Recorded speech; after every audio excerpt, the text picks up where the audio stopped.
Hey, everybody. It's Saturday night, man, June 14th.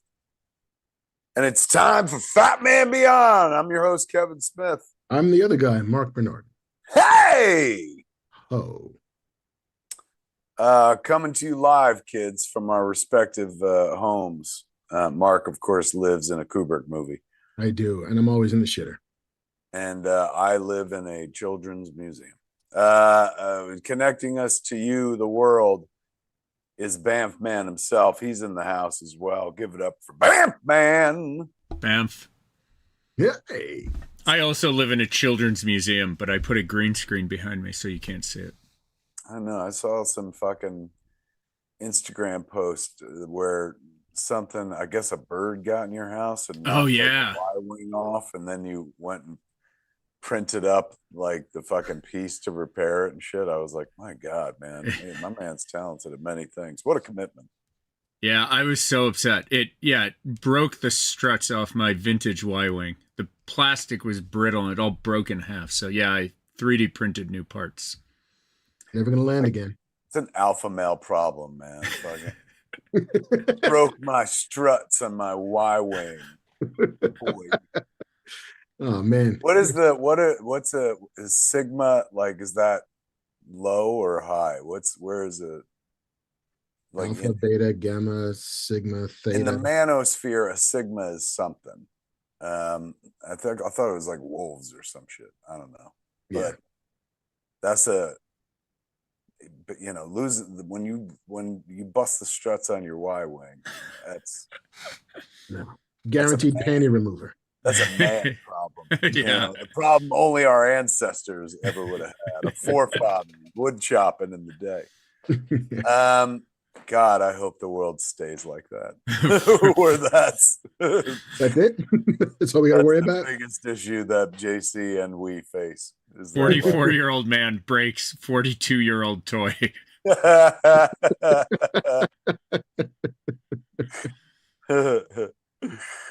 Oh, good Lord. Kids, it's a Saturday night, man. We're going to sit around, try to have some good times and whatnot. Not so much ignore the world on fire around us, but take a respite from it to, appreciate the things that don't really matter. The frivolity that makes life sweet. Indeed. Before we go anywhere, hearts go out to the friends, family, folks of, and everybody in Minnesota. Did you see this story? The lawmaker who is, two of them, yeah, shot and their spouses. One of them is passed. I'm not. Normally we don't do news, but I was just reading this right before it happened, right before we came on, and I was like, oh my God. My heart goes out to all those cats, the folks. I mean, we're all affected by something like that, targeting lawmakers. Scary time, Mark. Indeed. Didn't Obviously, have to be this way. Not prepared to speak about it. Let's focus on Silly shit. Yeah, for silly shit for a minute, for a few minutes, for all night. Kids, this is the silly shit corner, man. The next 120 minutes. Yeah, silly shit. Things are scary out there. But here, a little safe space where we can talk about Superman. 100%. We can talk about Andor again, which is not at all contemporary. Superman and or what, Mark? Predator. Andor. Okay. I'm doing a little Star Wars. Grammatical humor there. Yeah, man. In chat, skate Alex 2 says, bring on the silliness. Amen. Nicholas Livingston said, just wanted to say I smoked a Blunt Man and Chronic Jeter and went and watched Dogma. Was pretty awesome. thank you for everybody who went to see Dogma in theaters, man. Really fucking sweet. Let's see. Shall we? I mean, good Lord, so many places to go. Let's start like human beings. How are you, sir? I'm pretty good, honestly. Like everything else notwithstanding, today is my son's 21st birthday. Hey, Hey. look at that shit, man. So like, I'm not going to say job mission accomplished. There is still much more parenting to be done, but like I got him this far. I feel all right. I feel Nice. all right. Nice. It's huge. You know, this day and age, getting a young brown man to 21 years old is not an insignificant accomplishment. Well done, Papa Bear. Indeed. So I went out and had a glass of wine, a little bit of and I had a vegan steak. I'm just fucking with you. There's no way I was having a vegan steak, man. Come on. I was like, what? Do tell. There is amazing. I mean, this is gonna sound like a commercial, a down low commercial, but there's a company called Juicy Marbles, which makes an amazing vegan steak, man. It's like a little filet mignon round and stuff. Ooh. They're pretty wonderful. I forget where they come out of. I want to say Poland or something. That's a long way to go. I mean, fuck, it's fire. It's really good. Obviously I haven't had like a real steak in quite some time, 7.5 years or whatever. But even people who come over and I serve it because I like to barbecue, Mark. Mm-hmm. I like to work a spatula on a grill. Ooh, sexy. Thank you. Gas grill. I don't fuck with charcoals. But I whenever I make them and serve them, like people who are not fucking vegan, but are not, against it and stuff, are always like, this is fucking good.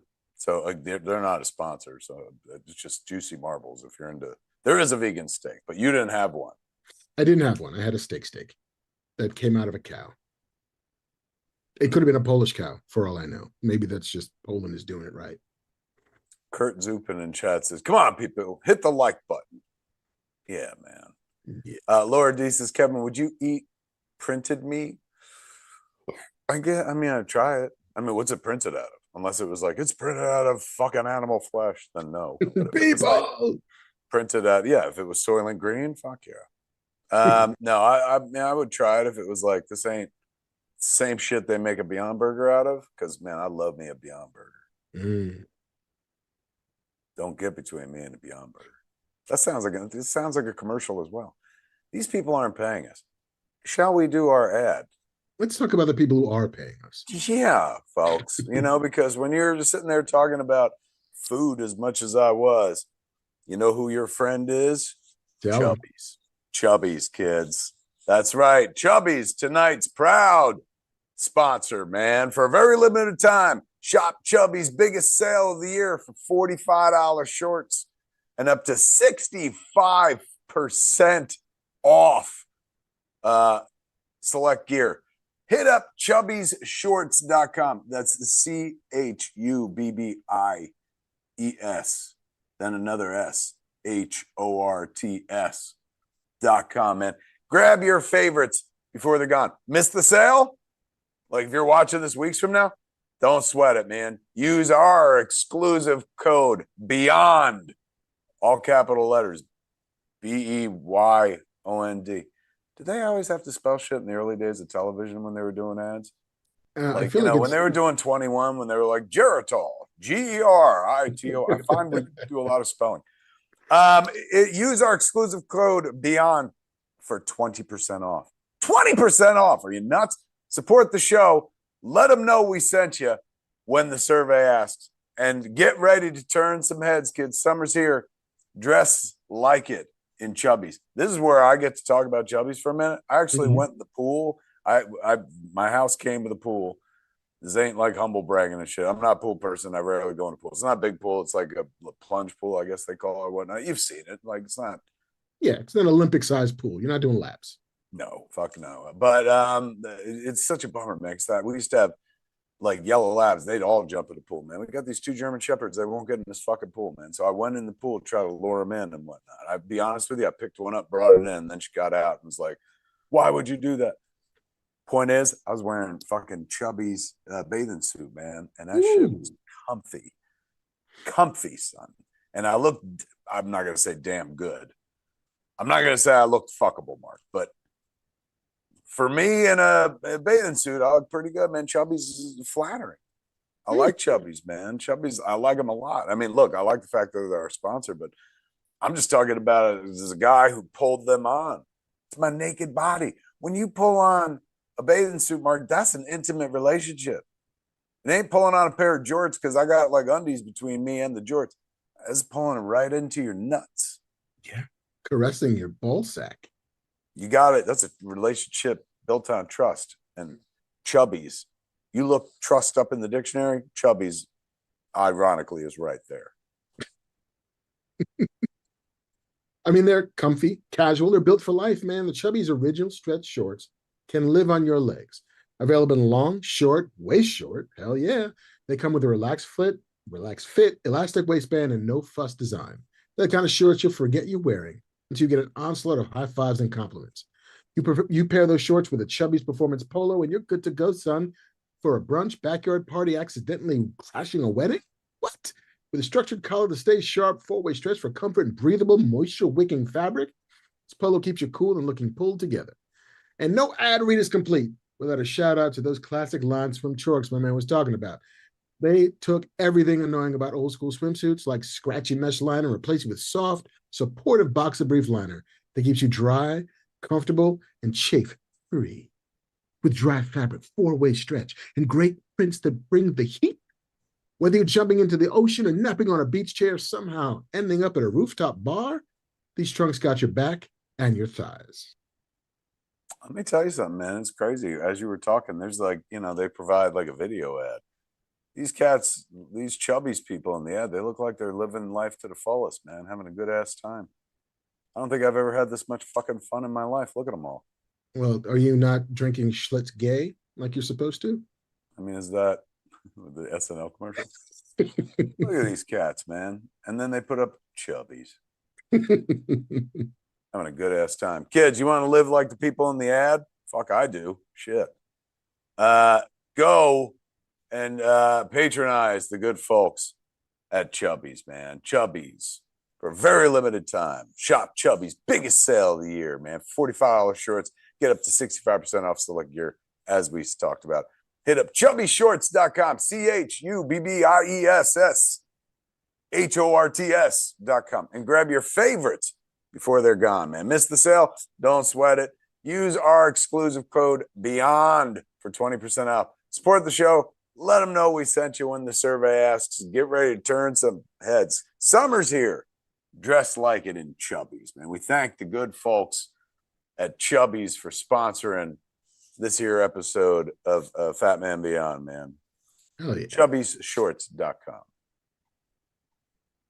All right. I wonder, do you think your dogs would be willing to swim if you established like a sort of West Germany, East Germany border between your halves of the pool?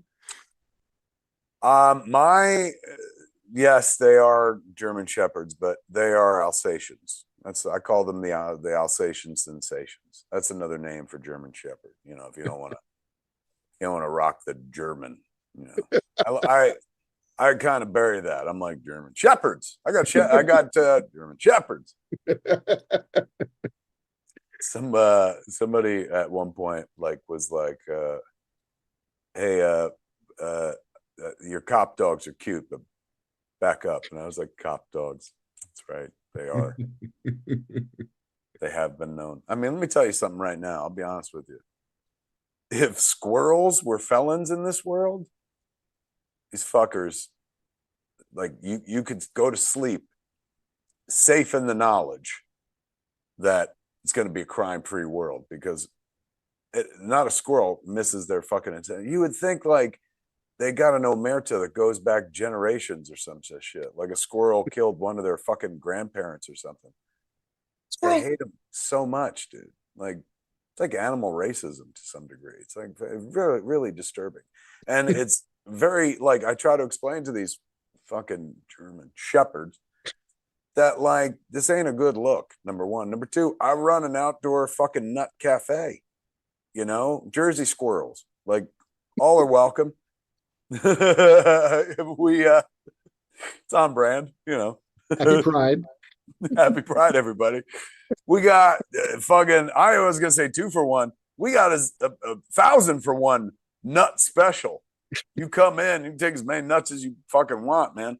I also put out bird seeds for the birds, and then the squirrels sit there and eat that shit. So I was looking out the window. The window's right there. And I was looking out the window and realizing, Mark, that like, oh my God, this is what old people do. They sit on benches, feed wildlife, and just look at things eat and shit like that. So I'm looking out the window, looking at the birds, looking at the fucking squirrels. And like I'm pulling squirrels from up the street and shit. Like easily 12 fucking squirrels coming in. This nut pile goes down. Then I start seeing fucking like what look like little mice. And I'm like, oh, and then their tails are way longer than mice. And I'm like, oh. So, you know, I like that's the fact of life living in the Hollywood Hills, man. You get critters. So, you know, yeah, squirrels are great and they got a great publicist and the fluffy tail, so we all love them and shit. But like, there are rats in these hills, just like there are fucking coyotes and deer. I saw a deer family up on my hill the other day and shit, like looked like something straight out of Bambi. And of course, the fucking German shepherds were like just ruining every beautiful moment and shit. But fuck, are they loyal, man? Like, God forbid somebody tries to break in this fucking house. I mean, we got the cameras, we got the alarm system, but none of that compares to the fucking like, Especially if they're dressed in squirrel suits. yeah, yeah. Oh, that's right. Try me. Come to my house dressed like fucking Sandy the Squirrel. Fucking God forbid somebody brings their kid trick or treating as Sandy the Squirrel. I open those doors. These two fucking German shepherds are going to lunge. I feel as if Bam. rats just did not hire the right publicists. Like, they didn't. They didn't because I've been looking at them and they're kind of adorable. But you know what's really sad is like they live their lives in utter fear, man. Although I started like identifying with them, they're so nervous. Squirrels, not so much. Squirrels kind of chill. I mean, they'll jump and shit. Like they don't want to be around you and whatnot. But rats are like they just live in terror constantly. I started feeling bad for them and stuff.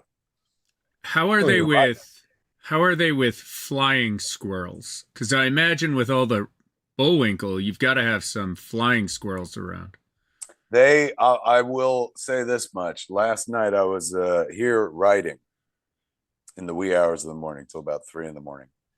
And they caught a whiff of something because they were going through my Bullwinkle shit. And on the bottom shelf over there, a lot of like stuffed Bullwinkles and Rockies and whatnot. And they had their noses way the fuck up in it and shit. I saw them telling tales out of school. I saw them get a rat not too fucking recently, and I felt bad. Like, you know, I just felt like that's somebody's mom or dad, whatever the fuck it was, or kid. I mean, or all these things and whatnot. But you can't talk to an Alsatian, man. They just get all like, ah. I appreciate. I saw this shit. Ooh, death rattle. Let me use this tusk that somebody made. I can't even do it, man. But like, you know how like, you know, when an alligator grabs a motherfucker and like takes him under and just does the twirly thing and shit, and that's what kills you. They don't eat you, like they just drown you and snap your neck or whatever the fuck.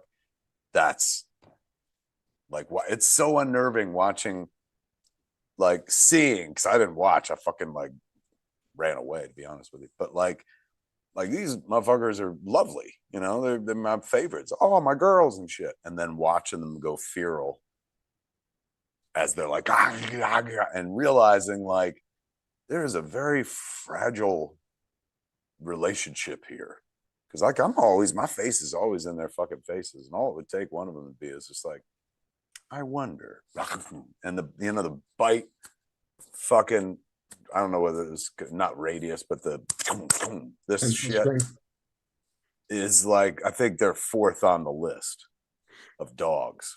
Yeah. That's why the country to not be named shepherds have always been guard dogs and attack dogs and canine dogs. Because like, yeah, it's a vice-like grip.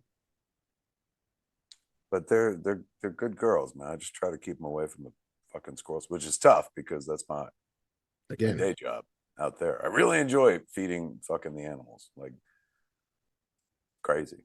I mean, it's not crazy. Like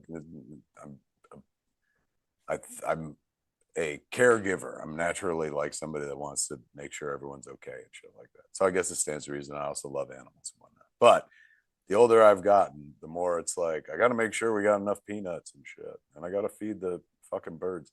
And I am feeling like an old fucking man. how are you around insects? I'm not into it. Really not into it, but like I'm not a kill it. Like I capture them with glasses and then take them outside, shit like that. Like I'm a softie. I say everything I buy nowadays, like if I buy new things, something I've seen on Instagram. And I saw something recently that was like one of them bug catchers where you put it over the insect and then it puts a little drawer under it so that you capture it and stuff. Essentially what I do with glasses. Like I put a glass under it and then get a piece of paper and then take it outside. A lot of work. But yeah, I ain't into them. I'm no friend to insects, man. They need a better publicist as well. Squirrels got it made, bro. Because these squirrels are like, they're very, very ratty, in terms of like. There's still rodents too. Yeah, but that fluffy tail goes a long fucking way where you're like, oh. And like I just feel bad for the rats because like I don't have a fluffy tail. Like I have the most ratchet tail in the animal kingdom. Like I might as well be a fucking reptile for Christ's sake. It's not my fault. It's like the rats saved all of their money to put behind Ratatouille, which they're like, that's the one, bro. This is going to be the one that make people love us. I gotta be honest with you, works in my case. Yeah, but then there's every other rat that's ever been in a movie that's like, oh man, Willard Ben, Templeton. Yeah, it says crunchy. Well, Templeton, man, like I'm all for Templeton. Templeton was like a rat who knew how to have a good time and shit. A fair is a veritable smorgasbord when the lights go down. That's a motherfucker who loved cotton candy. He literally sang all the food that he loved to eat. It's a joyous movie. I haven't seen that in a while. I wonder if I could pull that out one night, like with Jennifer, where I'm like, you know what? I'm going to watch Charlotte's Web. I know what she would do. She'd be like, go ahead. And she'd listen to a murder podcast. And then I'd be watching Charlotte's Web alone. And how fucking sad is that? Then I want to go back in time and tell the young Kevin when he's watching it on CBS as a kid, like with family and shit. One day you'll watch this alone. Your wife don't care about Wilbur. You'll be an old man watching a Spider movie alone, not a Spider-Man movie. That's true. That's true. These kids today, they don't know how good they got it. They got Spider-Man, Spider-Woman, and shit. All we had was fucking Charlotte and her web. You got a whole ass Spider-Verse. We had one sad spider who could read. Princess Leia's mom. Yeah. That's right. It was Debbie Fisher, right? Debbie Reynolds. Debbie Reynolds. Yeah, man. Fucking what is the girl's name is Fern. In the Fern Gully or in Charlotte's Web? No, the girl who owns Wilbur. Yeah, the farm girl. Her name is Fern. Some pig. Oh, wow. Look at him now. Zuckerman's famous pig. Ooh, wee. What do you see? The greatest pig in history. I mean, they really oversold that pig. It was a local fair. County. It's like those pizza parlors that are like the best pizza in the world. It's like, come on. Yeah. Like, it's marketing. That's all Wilbur was marketing. Really, Charlotte's Web is a story about marketing. 100%. How it's just like, you put the right words together, fucking you're selling the idea of don't kill this pig. And how are you doing it? Fucking by writing some pig. It's crazy when you think about it. Like all the attention went in the wrong direction.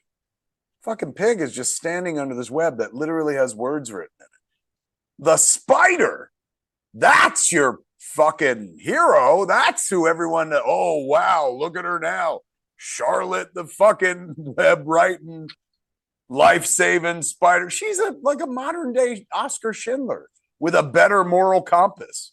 Like, well, I mean, she's Don Draper. Like, listen, I can sell the fuck out of this pig. You give me 10 minutes and enough fucking silk, I can make you love that pig. What do you need the most? I can make you love that pig. I would make a hard argument that she's not Don Draper. Don Draper was soulless. He was just selling for the sake of selling, empty sentiment. Charlotte was like, the list is life. Save one pig, save them, save everybody. Like that. Like Charlotte had noble aspirations for a fucking spider. If you were going to do Charlotte's Web today, you know what you got to make Charlotte? Octopus. They're very smart. Very smart. They get out of, fucking aquariums. They, I know that you'd have to figure out the web thing, but like whatever with the suckers and shit. Like, you have to bring an octopus and a pig together. Who says it has to be a pig? If we're spitballing here. Well, there's got to be a web. Otherwise, it's not Charlotte's Web. But does there have to be a web, Mark?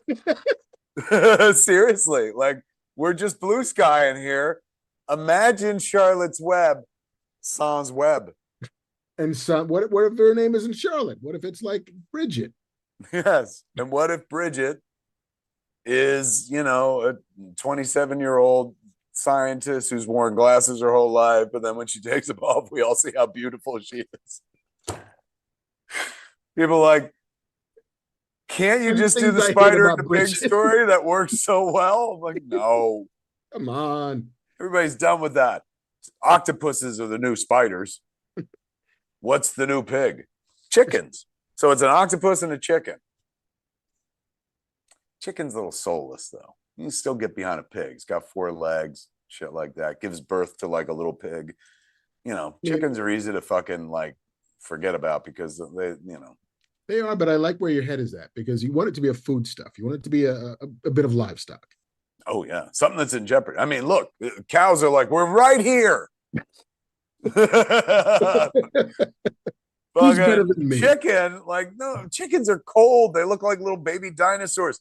Look at these cow eyes. And then you're making a stand, vegan. I'm like, all right. Yeah. Meanwhile, there's a llama in the corner that's just like, fuck everybody. It could be like, I need to understand this. Your new Charlotte's Web is an octopus in place of a spider and a cow in place of a pig. So like cow in place of the pig seems like a pretty pedestrian choice, but you really swung for the fences with the octopus. And that's why you're getting the money. Oh! If I get a writer's room, you're hired. We're in it. We're just, all right, first thing, let's workshop this cow part. What else do we be eating? We got to do better than a cow. Round the room, people. Where do we get oat milk from? Oats. Can it be some oats? That's popular. What if it's vegan? We don't even want to threaten the idea of killing another animal for an award. So what if it's about rewarding the best vegan steak? Maybe we can get Oatly on board. See? Beyond Meat. Some money. I feel like we just made the weirdest children's movie. For kids. For kids. I just watched that again recently. That's a fucking fire Coen Brothers movie. I haven't seen that movie in like 20 years. It holds the fuck up, man. She's astounding. He's great, but it's funny, man. It's like legit funny, for kids. Kids. We should give it its name. Hudsucker Proxy. Indeed. Kids, go see the Hudsucker Proxy. Here, Saturday night, man. Why don't you go fucking get yourself some weed, get a 5th of vodka, get fucked up, drop some acid, and watch What were we just talking about? Hudsucker Proxy and Hudsucker or Proxy. Charlotte's Web. Yes, both. You know what? Hudsucker on the TV, second screening, Charlotte's Web. Excellent. Get yourself a fifth of vodka, a case of Celsius, grape juice Celsius, mix them together. Fucking a grape ape. I guarantee you, you will see God, or at least you'll turn the wheel over to JC. JC, take the wheel. And when I see JC, I mean, Banff man! JC Riepenberg! Pew pew. Oh, that was your cue, Banff man. What the fuck? Bam.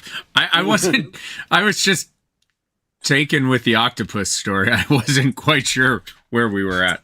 It's good, man. I'm telling you, fucking spiders are done. And people get creeped out by spiders. But remember that fucking, octopus show that was on Netflix that everybody loved for like a red hot minute? It was the Tiger King of its moment and shit. When the dude just like an octopus teacher, wasn't my octopus teacher? My octopus teacher. And then they found out later on, like, that wasn't one octopus. That was a bunch of octopi. Right. And also, the octopus was the most sympathetic character in The Boys. Oh, don't fucking remind me, man. Like that was heartbreaking. I went to octopus wrong. I went to Finding Dory. You guys watch that with that octopus? It's like the Yeah, with fucking Married with Children. yeah. He's That's the where voice I of the went. octopus. Yeah, me too. Yes, but not the Pixar version. But what Pixar did was take the very popular story about that one octopus that was like, I can get out of shit, and like climbed out and walked around the fucking aquarium and shit like that. That was nuts. These octopi, man. I mean, look at them underwater, the way they move and shit. They never mind like fucking going looking for aliens and shit. They're right there in the ocean. This may be the stoniest show we've ever done. Don't they have like 4 hearts also? Isn't that part of the legend? That's why they're so kind, right? And in order to mate, if I remember correctly, if I remember my education podcast correctly, like a tentacle full of cum is shot into the female. Isn't that just how everybody mates? But Yeah. is Believe me, there, I wasn't saying, and that's why I want to be an octopus. I'm just, it stuck with me. It sounded rather harsh. is it a specific tentacle or is it any of the tentacles? Do they choose, or is it like the small, thick one, or the long one? Heads up questions. I don't think it's the dick tentacle. I think it was just a tentacle. So many questions, so few answers. Yeah. I was thinking somebody in the fucking chat would know, but just correct me. But Laura D says they get fisted. LOL. You beat me to it, Laura. Yeah. It was right there. Just left it there. Kit Fisto. Okay, man. Fucking enough about Charlotte's Web. Shall we? Hey, JC, what are the things I sent you? Before I dive deeper into the show, kids, let me do a little selling of my own. Me and Jay are going off on tour this week. That fucking came up out of nowhere very fucking fast. The oral sex tour continues, kids. We got, what is that, 8 dates? 7 dates? Couple dates coming your way. I can't, that's print is so small. 7. Oklahoma City, St. Paul, Minnesota, Iowa City, Des Moines, Iowa, Madison, Wisconsin, Champaign, Illinois, and Lawrence, Kansas. Wait, so the first one is Oklahoma City, then Iowa City? Then St. Paul, Minnesota on June 19th. Then Iowa City on June 20th. Des Moines on the 21st. Madison 2 Iowa on the dates? 22nd. Yeah. That's a lot of Iowa. Do you understand now how big I am in Iowa? 2 dates. Woo-hoo! Neither of them sold out. Perhaps if there had been one Iowa date. Tickets on sale right now, kids. csmod.com, man. You come see me and Jay on the road. Man, we had a good ass time in February and shit. And then all of a sudden, Dogma happened. So I was on tour with that, as we talked about last episode. And then now we're going back out for the oral sex tour. So come on out. See me and Jay. Starts Tuesday in Oklahoma City, man. Tickets at csmod.com. Throw up that Yamava thing, man. Check this shit out. Explain to me this. So the good folks at Yamava Casino, I got hooked up with them via Kevin of Kevin and Bean fame. Mm-hmm. He said, "Hey man, they want put that graphic back up there, Ben." Yeah, he said they want to talk to you about. They got an Action Comics #1 that they're going to give away in a promotion, and I was like, "Oh shit, that a lot." Al crosses over what is the Venn diagram of my interest and blah, blah, blah. Aligns with your interest. Aligns with my interests, and so I spoke to my man over there, Rommel, who was like, "Yeah, we're giving away this Action Comics #1." Tuesday, August 5th is when the giveaway is happening and stuff. But I think anyone's eligible. If you go to the Yamava website, you can read more about it. But like it is, anyone could win it. It doesn't require like money down or anything like that. I don't think so. Check out the details. I will know more soon. But I thought that was a very cool thing. And could you imagine owning Action Comics #1? I can be honest with you. Sidebar. I just saw The Accountant 2. Okay. And I can only do that because I just watched The Accountant for the first time. Okay. About 9 years late. Thought I had seen it. Must have fallen asleep maybe the first time or something. This fucking movie is wonderful. Like, legit wonderful. The end of the movie is like, like, did you like The Accountant? Is it good? Am I crazy? I liked the first one. Yeah, that's what I'm talking about, The Accountant. Like, but I couldn't watch the second until I watched first. Second's almost a completely different movie, but fun in a buddy comedy sort of way. Him and Barenthal. I'll watch Barenthal fucking do anything, man. Talk to you for a minute. You know, he's hysterical. But that first one, man, I like, again, it's not a hot take. I'm just late to things lately. But fuck, I enjoyed the hell out of it. Anyway, why did I bring that up? Something about Action Comics #1. Oh, in The Accountant, that's part of his currency, man. Like, I guess for all the jobs he does and stuff, he gets like paintings, like, and he had Jackson Pollock, and I think a Renoir or whatever the fuck. But he had gold bars, he had currency in his, Airstream. But he also had like comic books. And he had an Action Comics #1, which would be like, instead of carrying cash, like, that's a six minimum.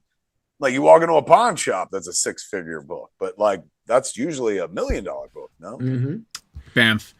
There's a show on Netflix called The Golden Touch, Goldin, which is an auction house.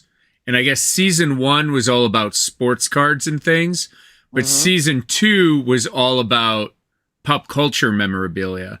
And they do some like vinyl Cape Jawa, Star Wars, rocket firing Fett stuff, which is really cool. They do some video game stuff. But one of the through lines in the season is a guy who has like one of the best Action Comics #1, and he's like trading Detective Comics with other stuff, trying to get the Action Comics #1. And they talk about auctioning it off for, millions and millions of dollars. So if you're into Action Comics 1, check out season 2 of that show on Netflix. It's pretty interesting.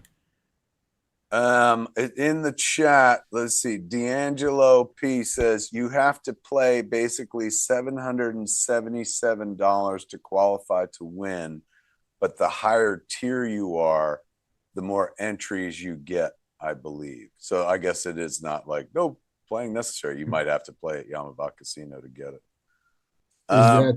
Is that the piece of pop culture memorabilia you would want the most? If you could have anything.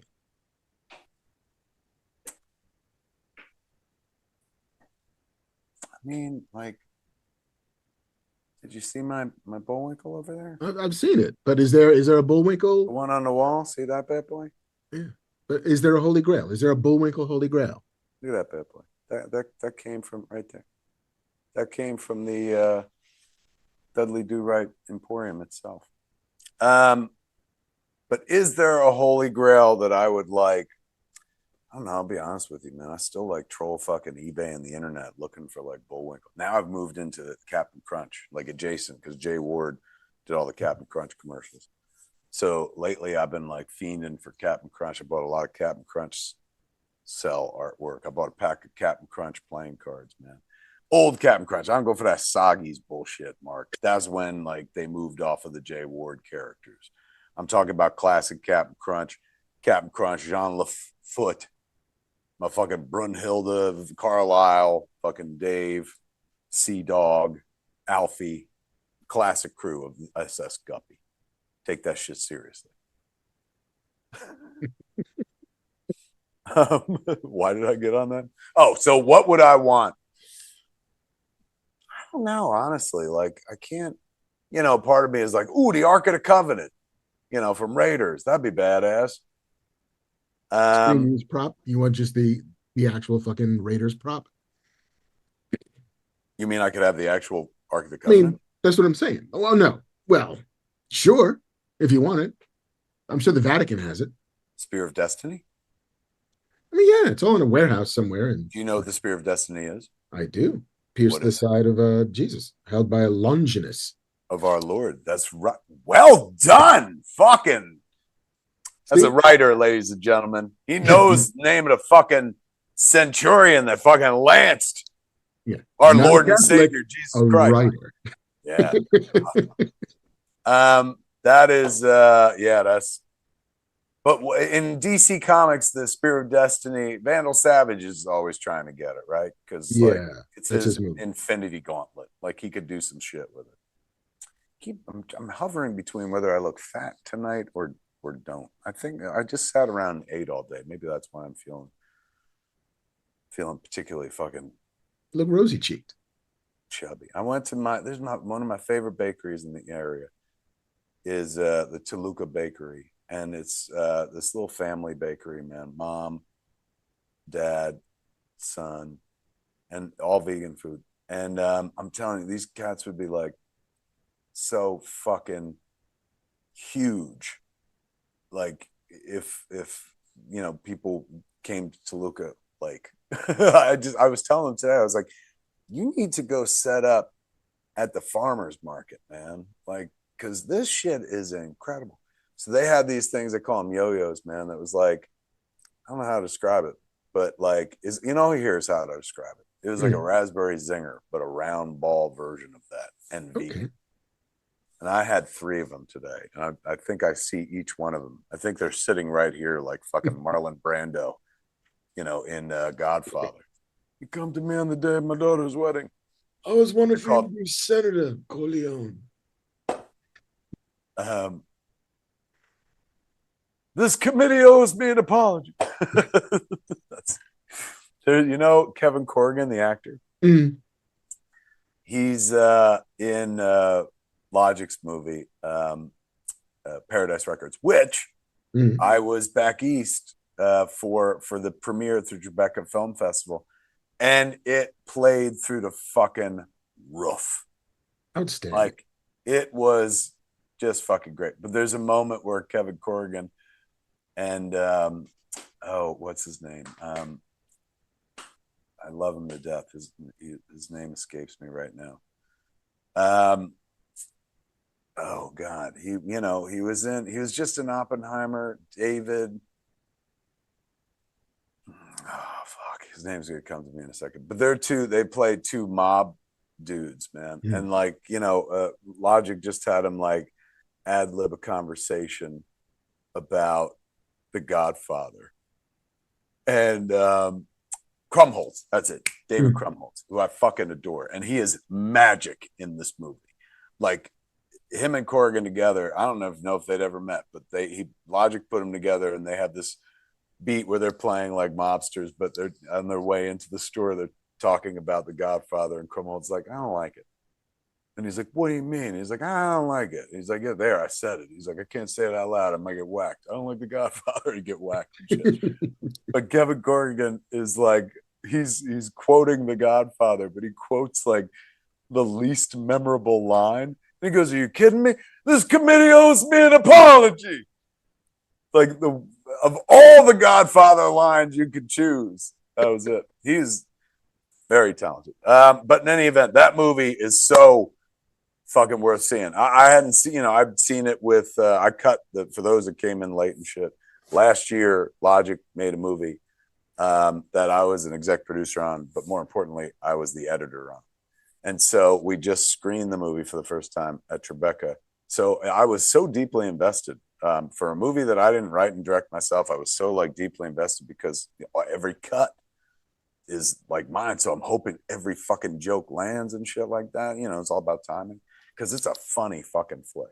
Wonderful celebratory human movie, but very fucking funny based on like how I've always felt about it. But like that audience at Rebecca ate that shit up, man. Nice. So yeah, hopefully we'll have news on that soon. But what a great fucking screening. Thank you to everyone came out. I just went to the debut screening and he had 4 more screenings that were all sold out there. No he shit. is in heaven. Like, I read a review where they were like, this is like a cinematic mixtape, and like, he's a powerful new voice in cinema, and they're absolutely right. I can't wait for people to see that. JC, what else did I send you? So there was the Yamava thing. There was Beardless. That dropped this week. You see that, man? The giant size, the Amazing Spider-Man. This is my first Marvel work in years, man. I wrote a story, 15-pager, about unstable molecules. This was a story that was originally intended for a book they were calling like Earth 616 or something. But they wound up, it became what it is now, which is the first time they've ever done a giant size for the Amazing Spider-Man. So I'm one story in there.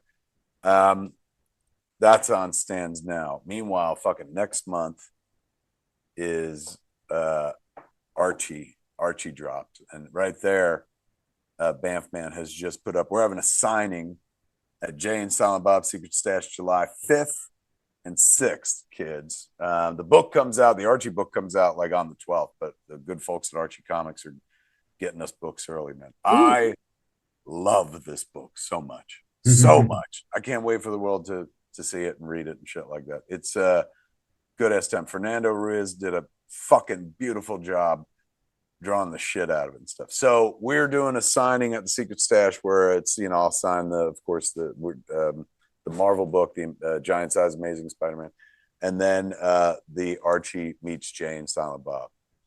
So July 5th and 6th. And then we're also doing a show while I'm in town at Smodcastle Cinemas, man. That's right.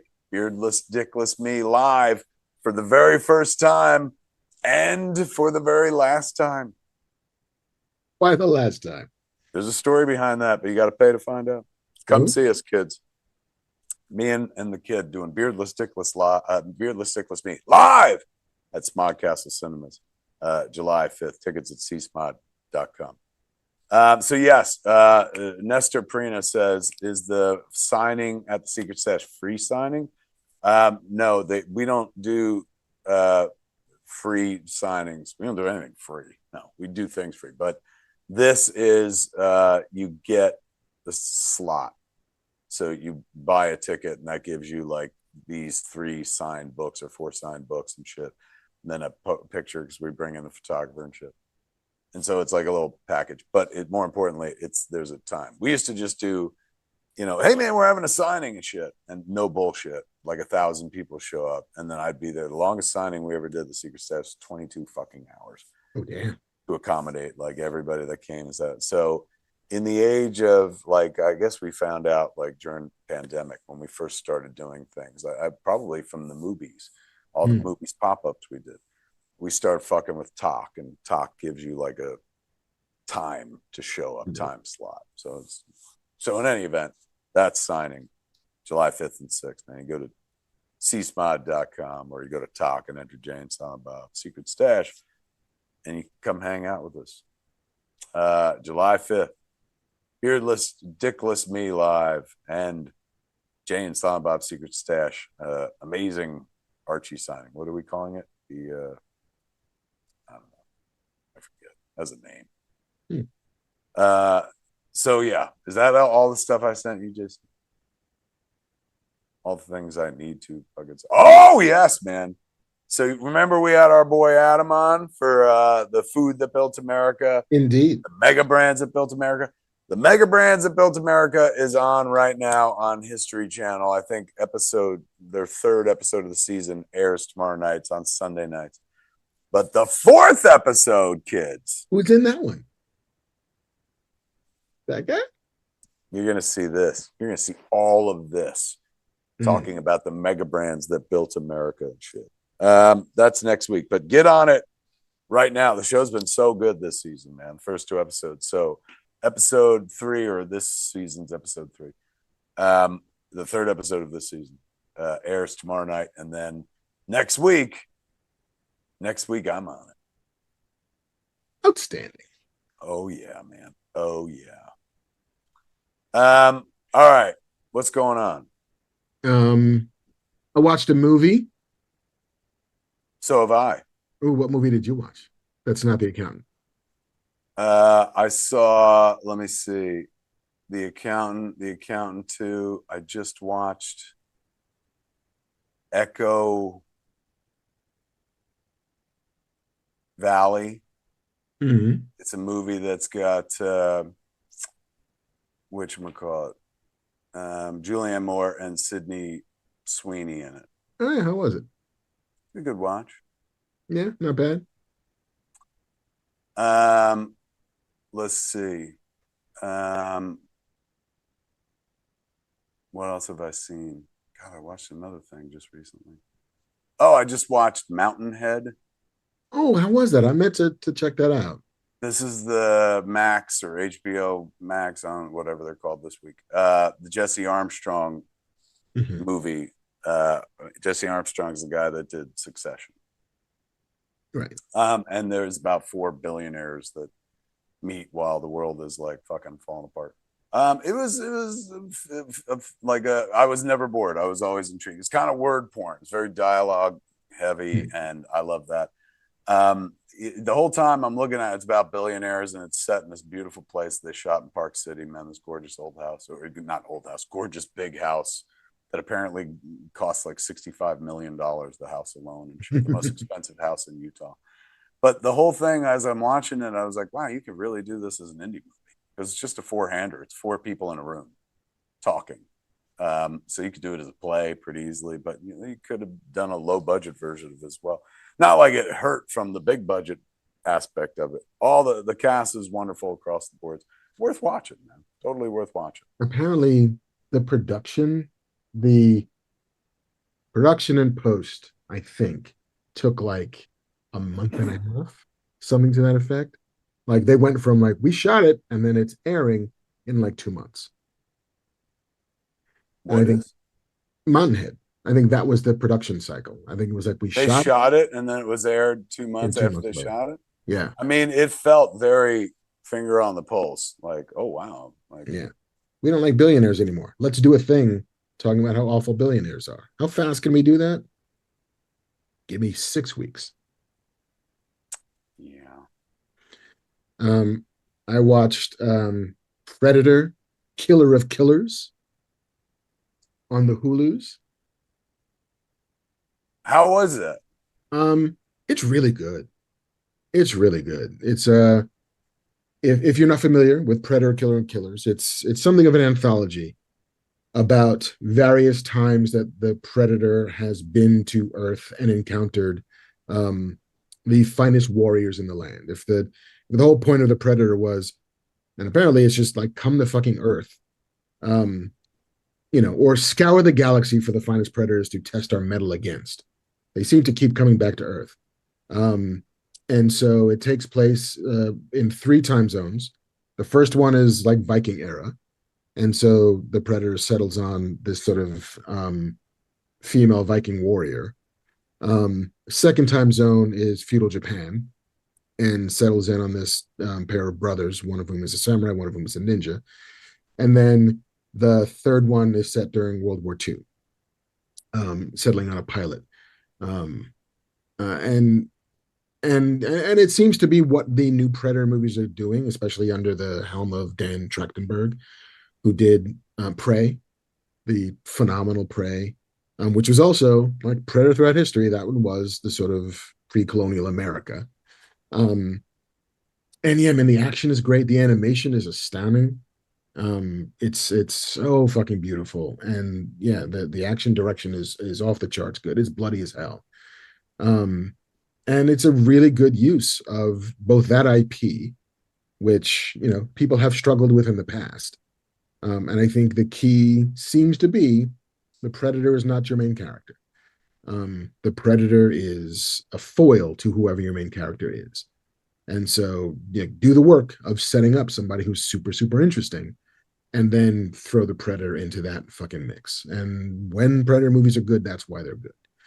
And yeah, it's a super easy watch. It goes down real smooth. I highly recommend it. It's animated? Yeah. Yeah. Spend all the money. Sorry, I'm so fucking like, God, I feel like my face looks very thick tonight. Evan Fowler said in chat, Predator is never the main character. Is he right? I think there's various ways in which the Predator takes precedence or rises in prominence in movies. And I think honestly, the less that it does, the better it is. And so yeah, I think it's a very smart version of the sort of Predator mythos. Strangely, unlike the Terminator, the Predator seems to have legs in ways that the Terminator doesn't. There have not been a bunch of good Terminators, whereas there's been a pretty decent handful of good Predators. Evan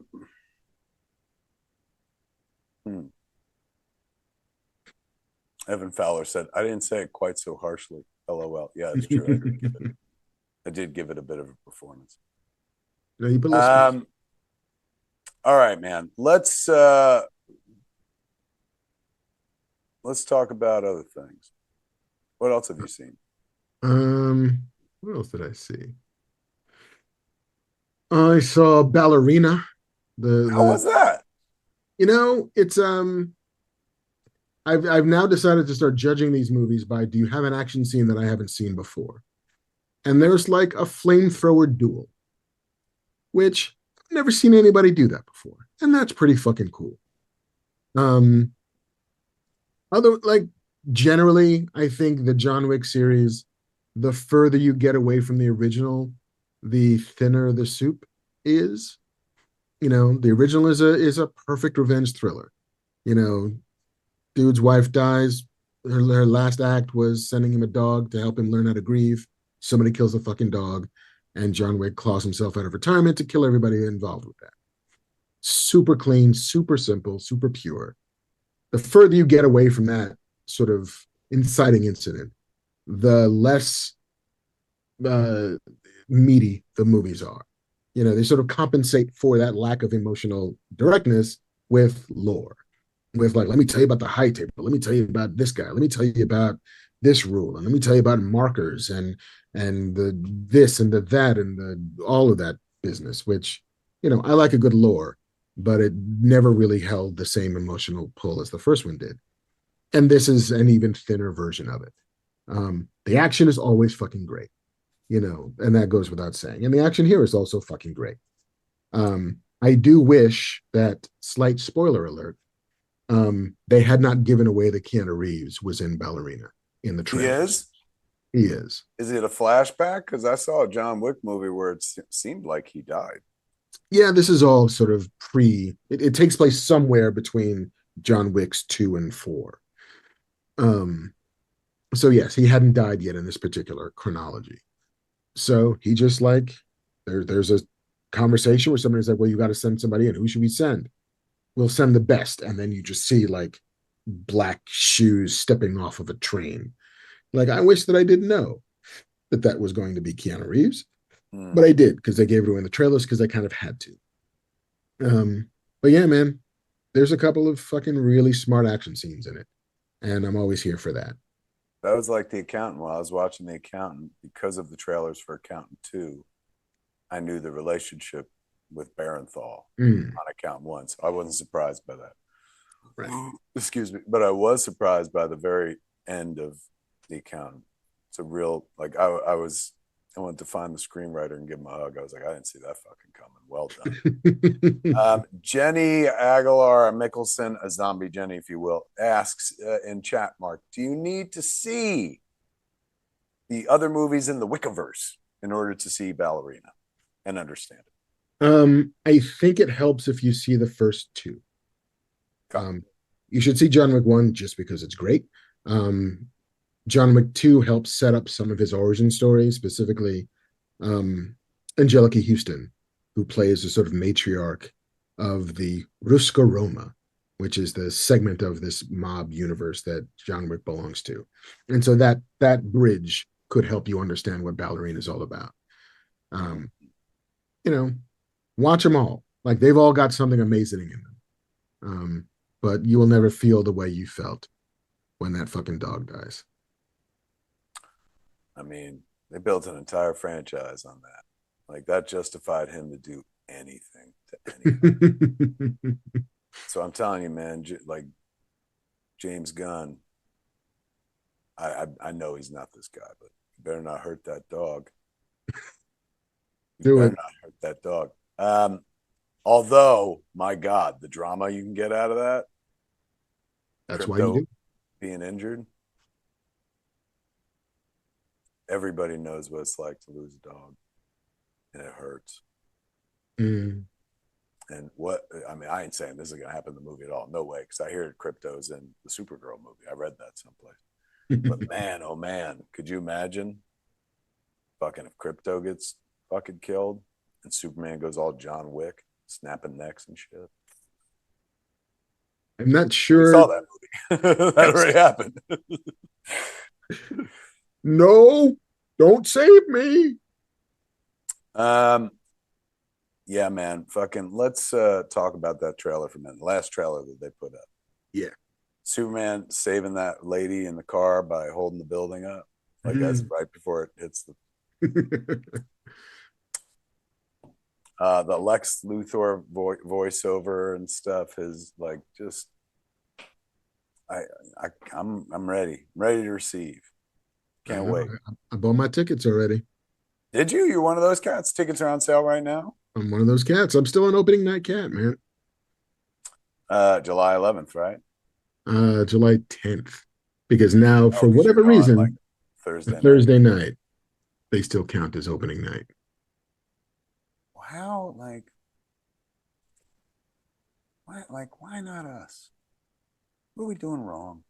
I don't know, man. Like, where's our invite? Why don't we get to wet our beaks a little? Yeah, come on, man. Just I know there's a premiere. I know where it's going to be. Just like my supervillain origin story is going to be like, they never invited us to any of their fucking Rainbow games. And so me and Mark built a death ray. I don't know what to tell you. If we built a death ray to destroy the industry. Turns out we didn't need to. It's taking care of itself. Yes. Fucking there it is. So we suck as supervillains. Yeah, man, I can't wait to see that Superman picture. Ooh. Did you see the fucking Guy Gardner fucking finger shot? Like where he's doing this shit when he's walking through the war zone, and one of the things that topples the tank is a giant hand that's flipping the bird.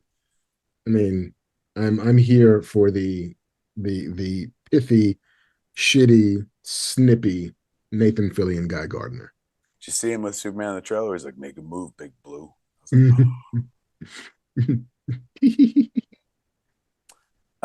Okay.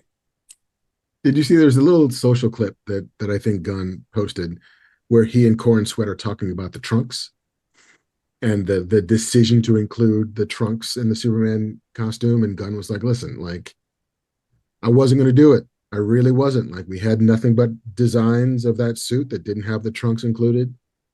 And then and he's like, but it was David who convinced me to keep the trunks. It's like, and tell him your reason, David. And he's like, well, because he would think that a kid would like it. I like that very much. Yeah. But he said that months ago, and I was like, he was the one, I believe they said that outfit should have some frivolity to it so a child Ken approach him, and he's like, a guy wearing his underwear looks like a wrestler. Like, you know, it looks like he's wearing wrestling trunks or something. So that would make, you know, for a kid not being like afraid of this man with laser eyes who could fly and shit like that. He's a little more relatable. I like that very much. I was like, are you kidding me? All this time people have been writing comics, nobody thought of that line. That's a great He line. looks a little silly, and that's what makes kids like him. I agree. Doubt Barisha said, Kev, you worked on a WB DC movie. Why aren't you on a red carpet list for DC flicks? I have no idea. Now, I will say this. I don't fuck with email anymore, and periodically Jordan will go surfing through my email because like somebody sent a code, and she's like, you have no idea how many things you get invited to. She's like, you're always sitting there on the show going, invite me to shit, but like you get invited to things all the time. You don't even respond. Maybe they stop inviting you because you don't even respond. I was like, I don't check my email. She's like, nobody knows that. So could be, but you know, I don't know. I think we're pretty easy to find. Yeah, just waiting for you. It's like, oh, would you like the king's jewels? Nah, I don't check my email. I would like, you know, some fucking. I don't like paying for things, Mark. Fair. I would like to go to the movies for fucking free. And you know what? I got my own movie theater, so I can. But I would like to go to the movie early. That's the difference. Never mind free. I like to see shit as soon as possible. Want to be in the middle. No, going to the premiere, you would imagine we'd be seeing it like a little bit early and shit. Yeah, I don't know. Maybe, but regardless, I'm going to see that fucking picture, man. July, I don't know about July 10th, but definitely by July 11th.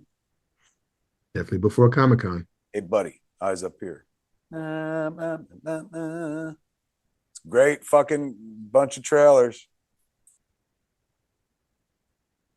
Should we get into some news?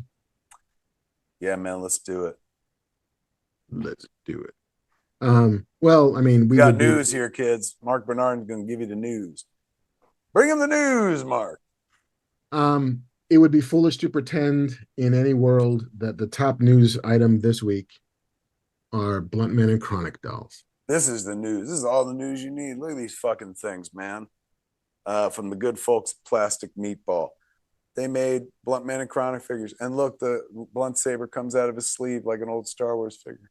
Nice. I just want to go back in time and show these to young Star Wars collecting Kevin Smith and be like, this is where your journey takes you. Like, never mind fucking Star Wars. You get your own action figures one day. State of course. Bamf. Hey, it's Bamf Man. What's up, Bamf Man? Can I tell you, I don't have people making action figures of me, so I literally hired a guy to do one of me in the vintage. Pretty close. In the vintage Kenner style. That's pretty great. That's pretty great right there. One of? It's I 3D printed it. He sent me the files, so we'll put all of us in the bar when I get the bar playset from HasLab in August. I got you. I'll send you a set of these, man. We need to get Mark a figure now. I do love that, like, you would go back in time and show young Kevin Smith the Bluntman and Chronic dolls, but not pictures of you and Mark Hamill together. You're gonna meet Luke Skywalker. It's like, fuck that, I got dolls. I don't know what he'd be more excited about. I mean, you know, meeting a movie star would really impress like young Kevin Smith. Like, oh my God, you meet like fucking Mark Hamill, you'll meet Carrie Fisher. I'm like, did we meet Harrison Ford? I'm like, not that good. Slow down, buddy. Yeah. And you meet the other two like long after fucking Star Wars is come and gone and shit. But you know, you do okay, kid. You meet two of the three of the big star. You meet the others too. You meet Chewie in real life. He's on your TV show. Did I mention you get a TV show one? Oh my God.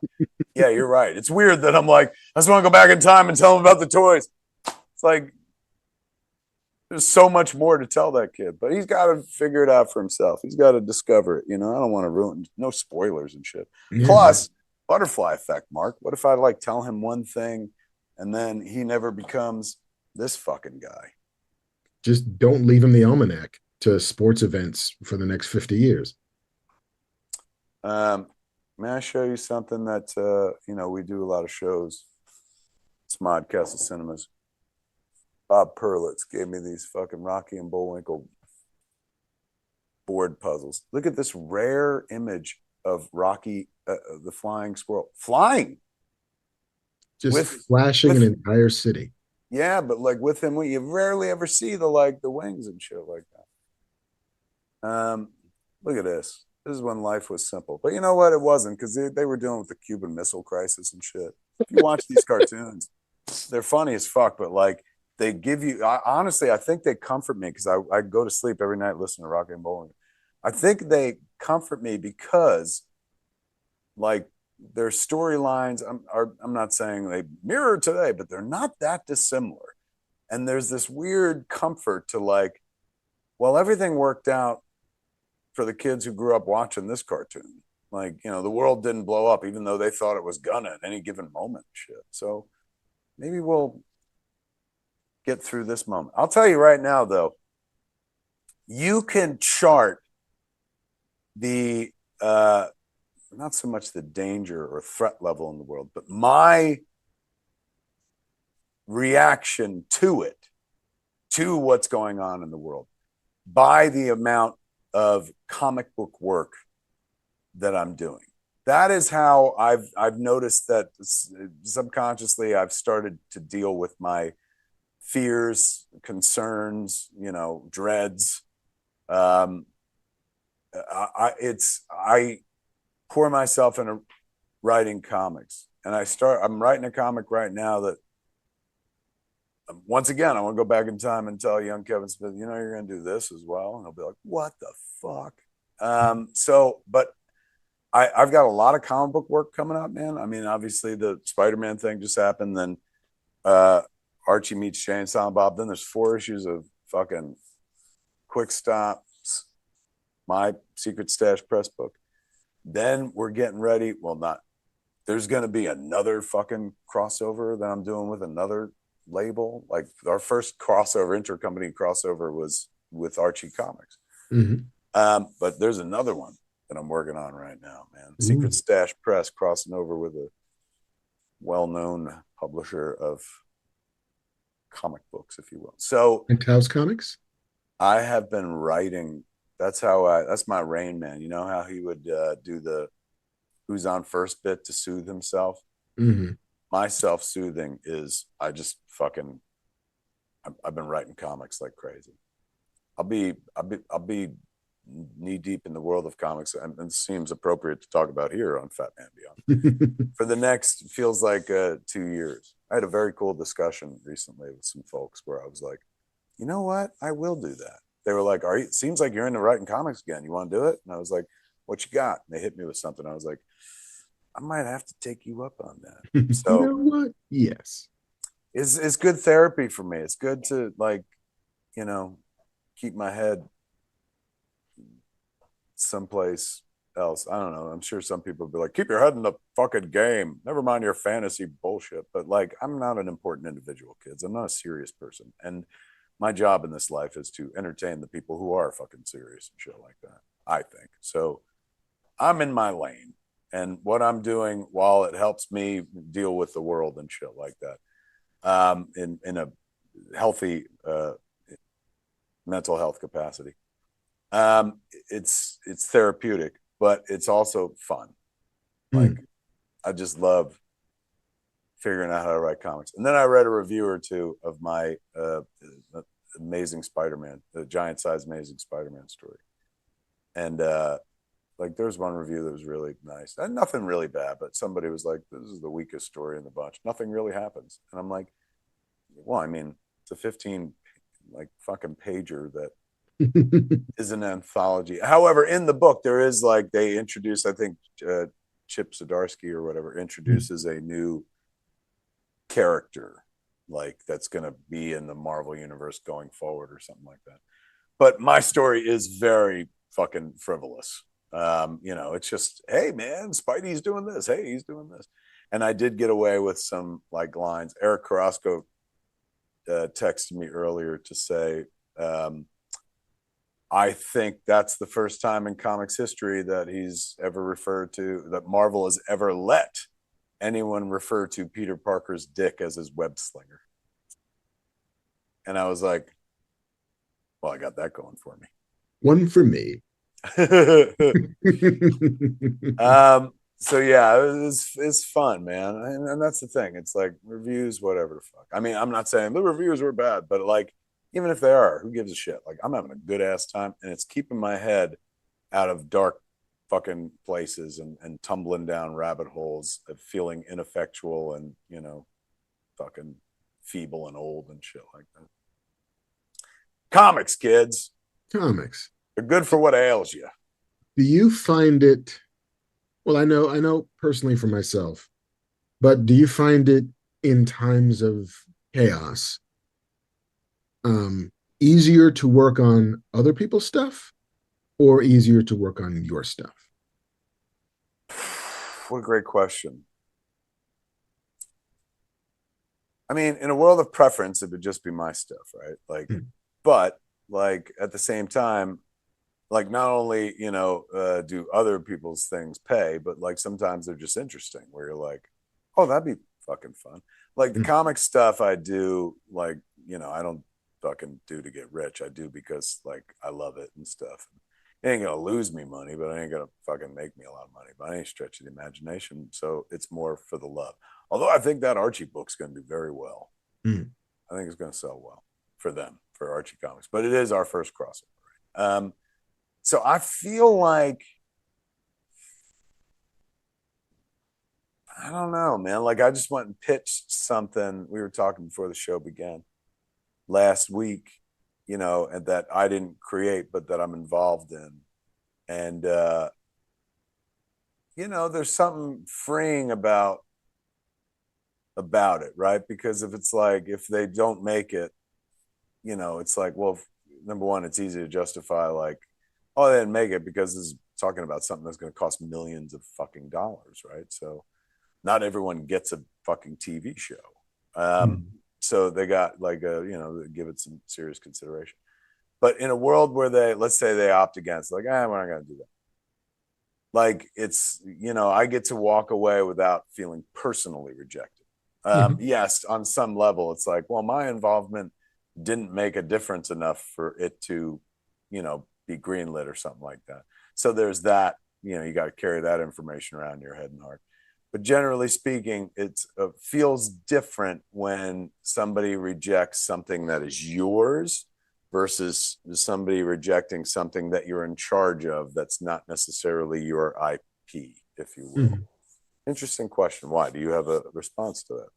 Yeah, I mean, I encountered this during the pandemic lockdowns, where I found it, I could not write anything original for that like almost 7 or 8 months, because I feel as if I was emotionally busy trying to keep it together and didn't have the bandwidth to dig deep and like excavate new ground. Whereas like, oh yeah, I can write you this thing, or I can do that thing, or I can pitch on this IP, or I can work on the show that I'm working on that's not mine, that belongs to you. You know, and it was so much easier for me to do other people's shit because I didn't have to find the GUI center of it for myself, because my GUI center was in crisis. Right. It was way easier to sort of skate on top of the ice as opposed to try to swim beneath it.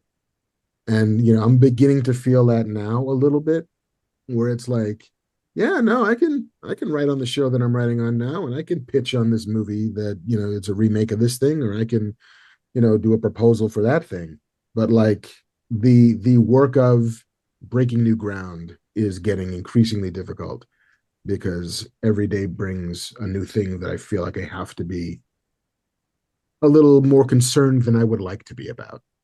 Like, I'd like to not care, but alas, I do care. And it just takes a little heat off the fastball, I think.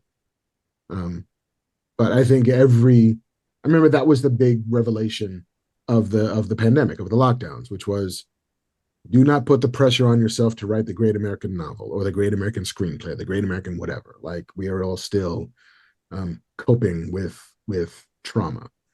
Um, and so I'm trying to not place the burden on myself right now. Similarly to like, well, I'm an artist, I'm gonna put art into the world because that's how I respond to it. Yes, but also shit's crazy. Yeah.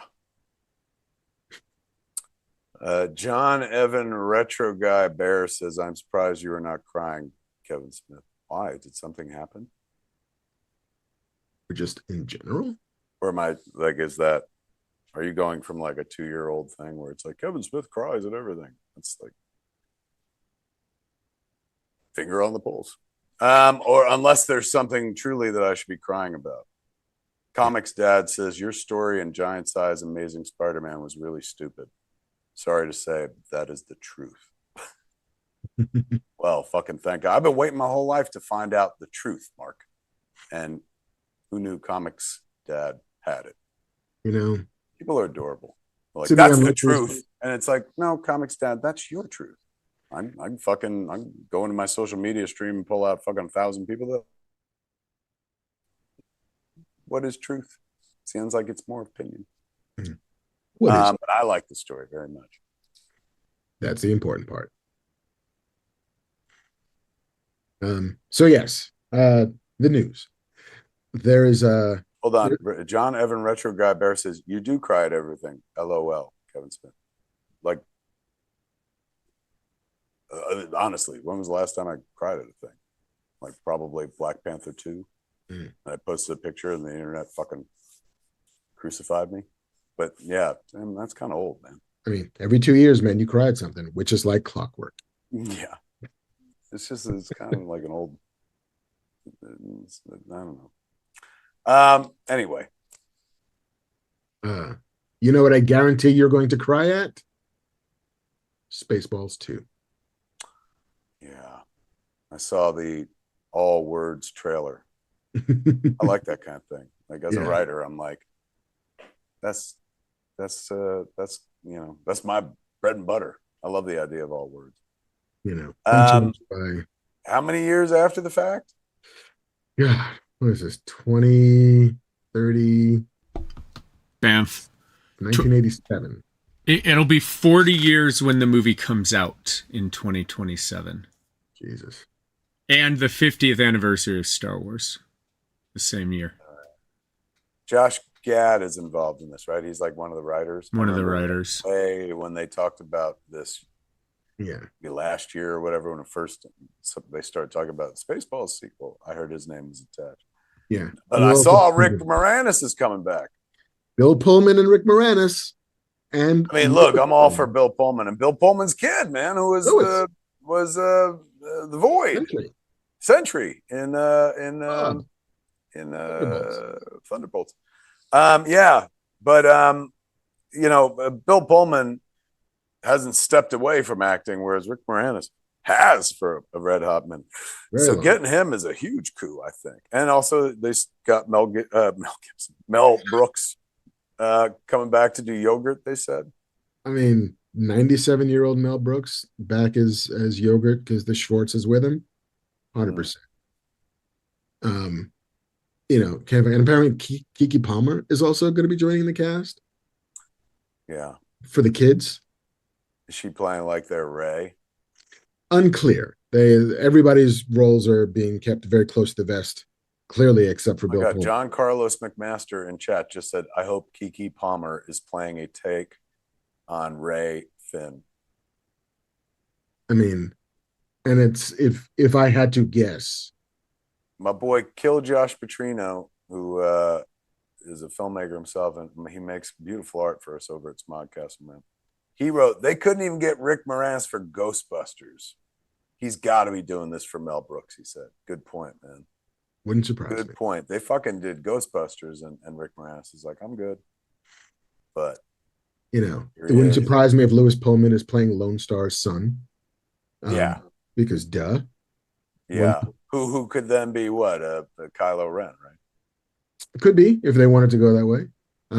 Wouldn't surprise me if Josh Gad is playing John Candy's son. Kate Van D in chat says, I do not care for Star Wars or any Star Wars things. However, I love sarcasm. Well, then Spaceballs is for you. Here you go. But yeah, it's a couple of years before we get it. I hope they're shooting soon. Doubt to Barisha says, who replaces Barf and the Joan Rivers character, the droid? That's right. No John Candy, no Joan Rivers. Yeah. That's why I think Josh Gad is Barf's son. Oh, is that right? I mean, purely a guess, but it wouldn't surprise me if they went that way. The second generation. That's what Zombie Jenny said. Jenny Aguilar Mickelson in the chat said Josh Gad is Barf's son. I thought. I had no idea. Look how excited I got. And I'm not even like a hardcore Spaceballs guy, but I'm like, ooh, that makes sense. Bam. Do you think his name is like Ralph? Oh. If it's not, it should be.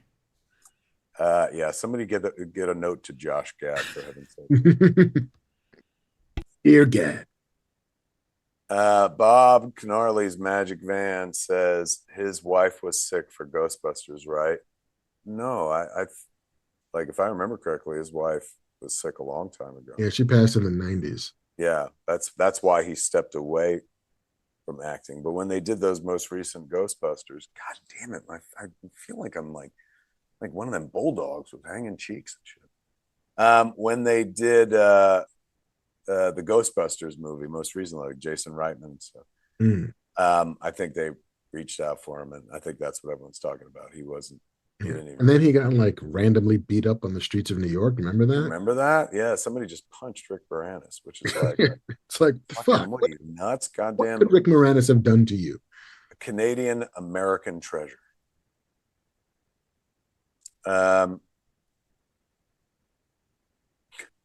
Douglas Curry, this is deep cuts, says Craig Ferguson as Dot Matrix. He treasures Joan and would probably do it for free. Okay. Craig Ferguson had that show. That show was really good. Really good. He was fun. Of all the like talk show hosts, man, he like literally, you had a conversation with that guy. He was into having a conversation, and he didn't do the he didn't make you do a pre-interview. Yeah. He just talked to him. He was just smart. Dude. All right. Up next, Spaceball. What are they calling it?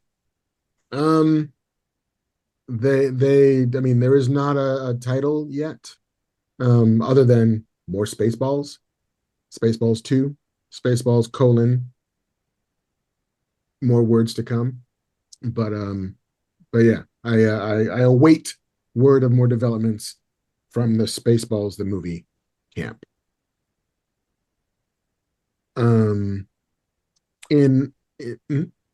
Wanna Beetle Paul McMichael says, the day it was announced, I texted Tim Russ. We ain't found shit. That guy. And he's Tuvok in Voyager. To see if he got cast yet, he said no. He probably will be in it for another cameo. That was when they're like, comb the desert. We ain't found shit.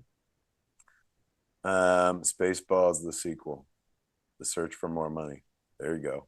I mean, they fucking set it up in the other one. All right, what else we got? James Gunn, in advance of the Superman movie that we previously discussed, is teasing that work has begun on a new Wonder Woman movie. According to him, not Gal Gadot. They have not stated one way or another which way they're going. If I had to guess, given that they've recast your Superman and will probably recast their Batman, I don't see why they wouldn't recast their Wonder Woman. But according to an interview with Entertainment Weekly, Gunn said that we're working on Wonder Woman right now. Wonder Woman's script is being written right now. Again, there's no indication on who it is, who will be playing Wonder Woman. Although back in 2023, Gal Gadot had hinted that she might remain in the role, recalling a meeting which she had with Gunn and Safran, in which she was told, "You're in the best hands. We're going to develop Wonder Woman 3 with you. We love you as Wonder Woman. you've got nothing to worry about. Now, that was 2 years ago. A lot has changed in the intervening 720, 730 days. Um, so yeah, it would not surprise me at all if they decide to go another way. There's also a TV show in development for HBO or HBO Max or whatever we're calling it these days called Paradise Lost, which was described as sort of Themyscira meets Game of Thrones. Oh, I thought they were doing Paradise Lost. I was like, oh my God, fucking Milton, the TV show. Like, yeah, they're doing, I remember that. They talked about a Themyscira thing. Yeah. I mean, and Gunn said that the show's progress is slow moving, but is moving. But which Themyscira would it be? It wouldn't be the old, like the one from Snyderverse, right? Probably not. I mean, so it would have to be a brand new Themyscira that they probably wouldn't do that show until after they did a Wonder Woman movie. But is he saying he's writing the Wonder Woman movie or just it's being written? It's being written. He didn't reveal who's writing it. He didn't reveal any choice of directors for a Wonder Woman movie because, as was famously his statement, everything begins with a script, and we're not making any decisions on anything until there's a script. But Gunn did say that Wonder Woman is one of the four most important characters to Warner Brothers Discovery. Batman, Superman, and Supergirl being the other three, and then Wonder Woman. So there are a lot of people in chat offering their suggestions for Wonder Woman. Any good ones? John Goodman. I'm with you. John Goodman could do anything. But in that world, since we're just throwing out names, how about as a nice 51st birthday gift for Jason Mewes, who's just had his birthday, 51 years old. For a minute, I'm only 3 years older than him until we hit August, then I'm 4 years older than him. Let's let him play Wonder Woman once. I mean, there's got to be a hall of mirrors you could do where she's just walking through and seeing various multiversal versions of herself. Or at the very least, Dr. Psycho. I mean, I would rather see him Psycho? as Wonder Dr. Woman. Psycho. I don't know my Wonder Woman villains quite as well. Although when I was on the plane back from France, I think I talked about this. I watched Coco again. Amazing movie. Frozen for the first time. But I also watched the opening of Wonder Woman, like the Themyscira run all the way through to her in the mall. And then I skipped to the end to watch the fight with Cheetah. Oh, it's Wonder Woman 2. Mark, WW84, I believe. Excuse me. I forgot the other 83 movies between there. Yeah, something tells me they're probably going to cast a new Wonder Woman. Like, there's, they're casting new everything else. Why would they? I mean, even Aquaman is now Lobo. Yeah, everything is up for grabs. Is it? Because I'd like to play something. Who could I play in James Gunn's new DCU? I mean, Perry White was waiting for you, but taken by. But I agree with their casting much better. He's fucking awesome. That's Bunk, isn't it? It is. Wesley Pierce. Who else? Who else can I play? Bebo. Mixelplick. Oh, he's always wearing a hat, and he wears like a jacket like this. I mean, I'm halfway to like a DC character. Like, look at this jacket. It looks like I'm about to poison Gotham's water supply. So I feel like, I mean, you know what it is, Mark? It's the arrogance, the first world arrogance of thinking I should be involved in everything. And I'm like, boy, it looks like they're having a good time over at the DC. I wish I was in it. Like, let me in. Yeah. I mean, but that's the weird thing is I would have wished the same thing when I was a kid. But as an adult, there's a layer of plausibility where it's like, well, if you try really hard, you maybe could. It's like, you gotta swallow your pride, fucking go and fucking bent knee to James Gunn and be like, man, please, I don't want a job. Like, I don't want to write or direct. Like, give that to talented people. Just let me play Mr. Mixelplick. Please. He's like, only if you say it right. I got to trick James Gunn into saying it backwards and shit. Ziffleskim. Slippleskim. And he's like, ah. I love that it's like frighteningly, wonderfully simple concept that all was. Just got to get him to say his name backwards. It's for kids. It's Rumpelstiltskin is what it is. This is like the career version of a hall pass, except you could potentially make it happen. It's like, what's your celebrity hall pass? Like, I don't have one because I could potentially meet that celebrity. So I'm not even going to give myself that out. Like, well. Corey Capella in chat says, did Kevin meet Colin on DD? I did. I was I'm during the time that Ben Affleck was Daredevil, not Charlie Cox.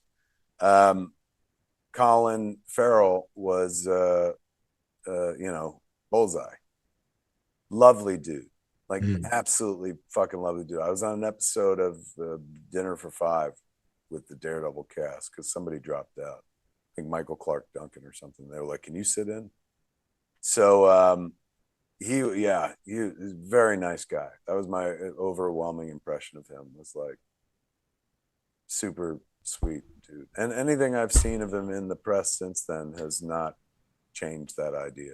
Like, his acceptance speech where he like fucking shouted out craft service. Like, I through a former position at doing things with Hollywood Reporter, I met everybody, and my two favorites were Colin Farrell, who was the most real, nice, treated everybody as if they were movie stars, from like the PA getting him hot water and tea to all the way through. And Rosario was the other. Oh my God. She is the goods. Like she always blows my mind, man. When we like do cons every once in a while, like if I'm at a con she's at, me and Jay are there, like some of the other Clerks kids, they all put us together for like a Clerks 2 shot. And like she ain't got to do that. She's like got Ahsoka. She got so many fucking franchises, but like she still like treats the View Askew stuff, like it matters and shit. So watching her, me when I'm doing pictures and shit, I over deliver, but I gotta. Like I'm 54 and fucking my shit stopped being amusing decades ago and shit. So I have to ingratiate myself to the audience. She's fucking, Ahsoka for heaven's sakes, and she'll never not work. So she could easily be like, hey man, fucking keep the real people away from me. She is like so tactile and wonderful with everyone who comes through to take a fucking picture. Like, just like, I'm not, it's the way I do things. So when I see somebody else doing it, I'm like, I see you. And she don't have to. Like, I think I have to. And I enjoy it too, because these people pay my salary. These are my bosses, so to speak. But, fucking Lucasfilm, Disney pays her salary. So she technically don't have to be nice. And she is so fucking good to everybody. It could be, it don't matter if you're Hayden Christensen or somebody who came in with your 4 kids to take this group shot that you're going to use as a Christmas card. She is equally wonderful with everybody. I mean, you fucking worked with her as well. She's just the goods. It was the most wonderful surprise that shouldn't have been a surprise, because you told me. You were like, she's the best. And I'm like, yeah, but is she always the best? And she showed up and she gave 100 fucking %. And to your point, nice to everybody on that set. Super. Oh, I mean, that's honestly like, that's how you can tell the good folks in this business, man. They treat people they don't have to treat fucking well. And number one, you should treat everybody well. But like in the pecking order of shit, they, I've seen people just be shitty. Very famous people. Now I'm not talking about like people I know, like Ben Affleck. He's always real good. Him and Matt, like Rosario, raised well, and so they just fucking like, hey, like they're not assholes and shit. But I've seen some famous fucking people, dude, like DK fans. Like I saw this one cat come off a stage at a con, and he's pretty fucking famous. And there were two kids backstage, man, that they were like, "Can we take a picture with you?" He was like, "No." And then there was somebody else that he was with who's also fucking huge, younger, but even more famous and shit. And he saw that person do that. And then he also did not take a picture because the tone was set by the other cat. And it bummed me the fuck out, man. I went over, I was like, "I'll take a picture with you." They're like, "Who are you?" It's like, wow, I want to take my picture. Ouch. Is there blood? Because I feel like I've been tagged. Okay, in chat, you hear the coyotes? Patrick. They're swarming. Patrick Quill says Condiment King. Yes, bitch. That's what I'm talking about. Like, I ain't talking about, like, let me play Batman or Alfred or some shit like that. Leave that for the real actors. But Condiment King? Come on. Give me it. Give me it. No. Sitting right there. That seems like the kind of thing that would fit very well on my Wikipedia page. But, that's the danger of being adjacent to this business, because I'm in it kind of, but not in that business and shit. I'm in the movie business. They're in the movie business. But there is that feeling of like, oh, I want to be involved. And it's plausible in a way that when I was a kid, it was never plausible. Like, I want to be in a Star Wars. And they're like, yeah, right, dream on. And then one day I got to be in a fucking Star Wars and shit. So there's a danger to when, you're near the business and you're like, oh man, why can't I be Condiment King? Like, what a ridiculous fucking thing to say. Like, honestly. But in my heart of hearts, I'm like, be good for me. I mean, but also not as ridiculous as I'm gonna be Batman. It's like, listen, my sights are set. They're calibrated appropriately. Alan Smithy says, Crazy Quilt. Fucking yes. This is what I'm talking about. Like, way down there. Just like a dude that in the first 5 minutes of Brave and Bold, Batman's punching into fucking mush and stuff. Like, oh my God. When the Jay and Silent Bob train runs out of fucking coals and whatnot, or whatever they fucking used to shovel in, then I could be like, you seen him as the Condiment King. I just want to get to that Uncle Owen place, man. When I was younger in my career, probably like maybe 10 years in, we got invited to like the St. Paul's Church in Manhattan, the church con in the basement and shit. Like, I always went to the church con ever since they started doing it. Big Apple Conventions, I think it was called. And, but I never got invited as a guest. Then that guy, I think his name was Mike, invited us. So we got to set up like a Viewskew booth. Sitting right next to me was Uncle Owen. Ooh. Fucking that Uncle Owen, bitch. Fucking like, what I need is a droid who speaks the language of moisture evaporator, whatever the fuck. Like, literally, legit Uncle Owen shit. And he was on the older side, Mark. And I'm not quite sure he was awake the whole time. But he was still earning, man. He was still there. People would stand next to him and shit. He'd look up. They'd fucking snap a picture. And my man was still getting paid. That's what I need. I need that Condiment King role so that when I'm 86, 87, I could still be pulling the convention bucks. Listen, man, you got to get on a Star Trek. Right? Maybe I'm aiming differently. I should be aiming in a different direction, man. Like, if I can't get any love as the Condiment King, man, can't I be like Q2 or something like that? Q was the voice of our dragon in Masters of the Universe. John Delancey? Yeah. He was wonderful. I mean, you need to be just like Yeoman Johnson, just like a fucking red shirt who beams down to the planet before the captain. Did I see a comic book called Red Shirts or something like that? There's a John Scalzi novel called Red Shirts. About red shirts in Star Trek. I mean, I don't think it's specifically Star Trek, but it's about like the dudes whose job it is to get shot first. Why don't you beam down, Yeoman Johnson? Douglas Curry says Richard Petty would go through several Sharpies per day. Dude never said no to a signature request. He'd stay hours after the event was over because there was folk in line to see me, he said. Richard Petty. That story comes to you courtesy of Douglas Curry. Thanks, Doug. Good to know. He's a race car driver, isn't he? Mm-hmm. I'm not.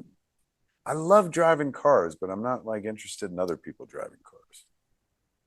Like at the end of the day, I'm like, well, I could do that. Yeah. I mean, I used to be that kid. I'm still that kid when it comes to NASCAR, but I told you I fell in a deep Formula One hole, specifically because of the reality show that's on Netflix, Formula One Drive to Survive. Are you looking forward to that movie? I am kinda. I mean, I like the filmmaker, Joe Kosinski.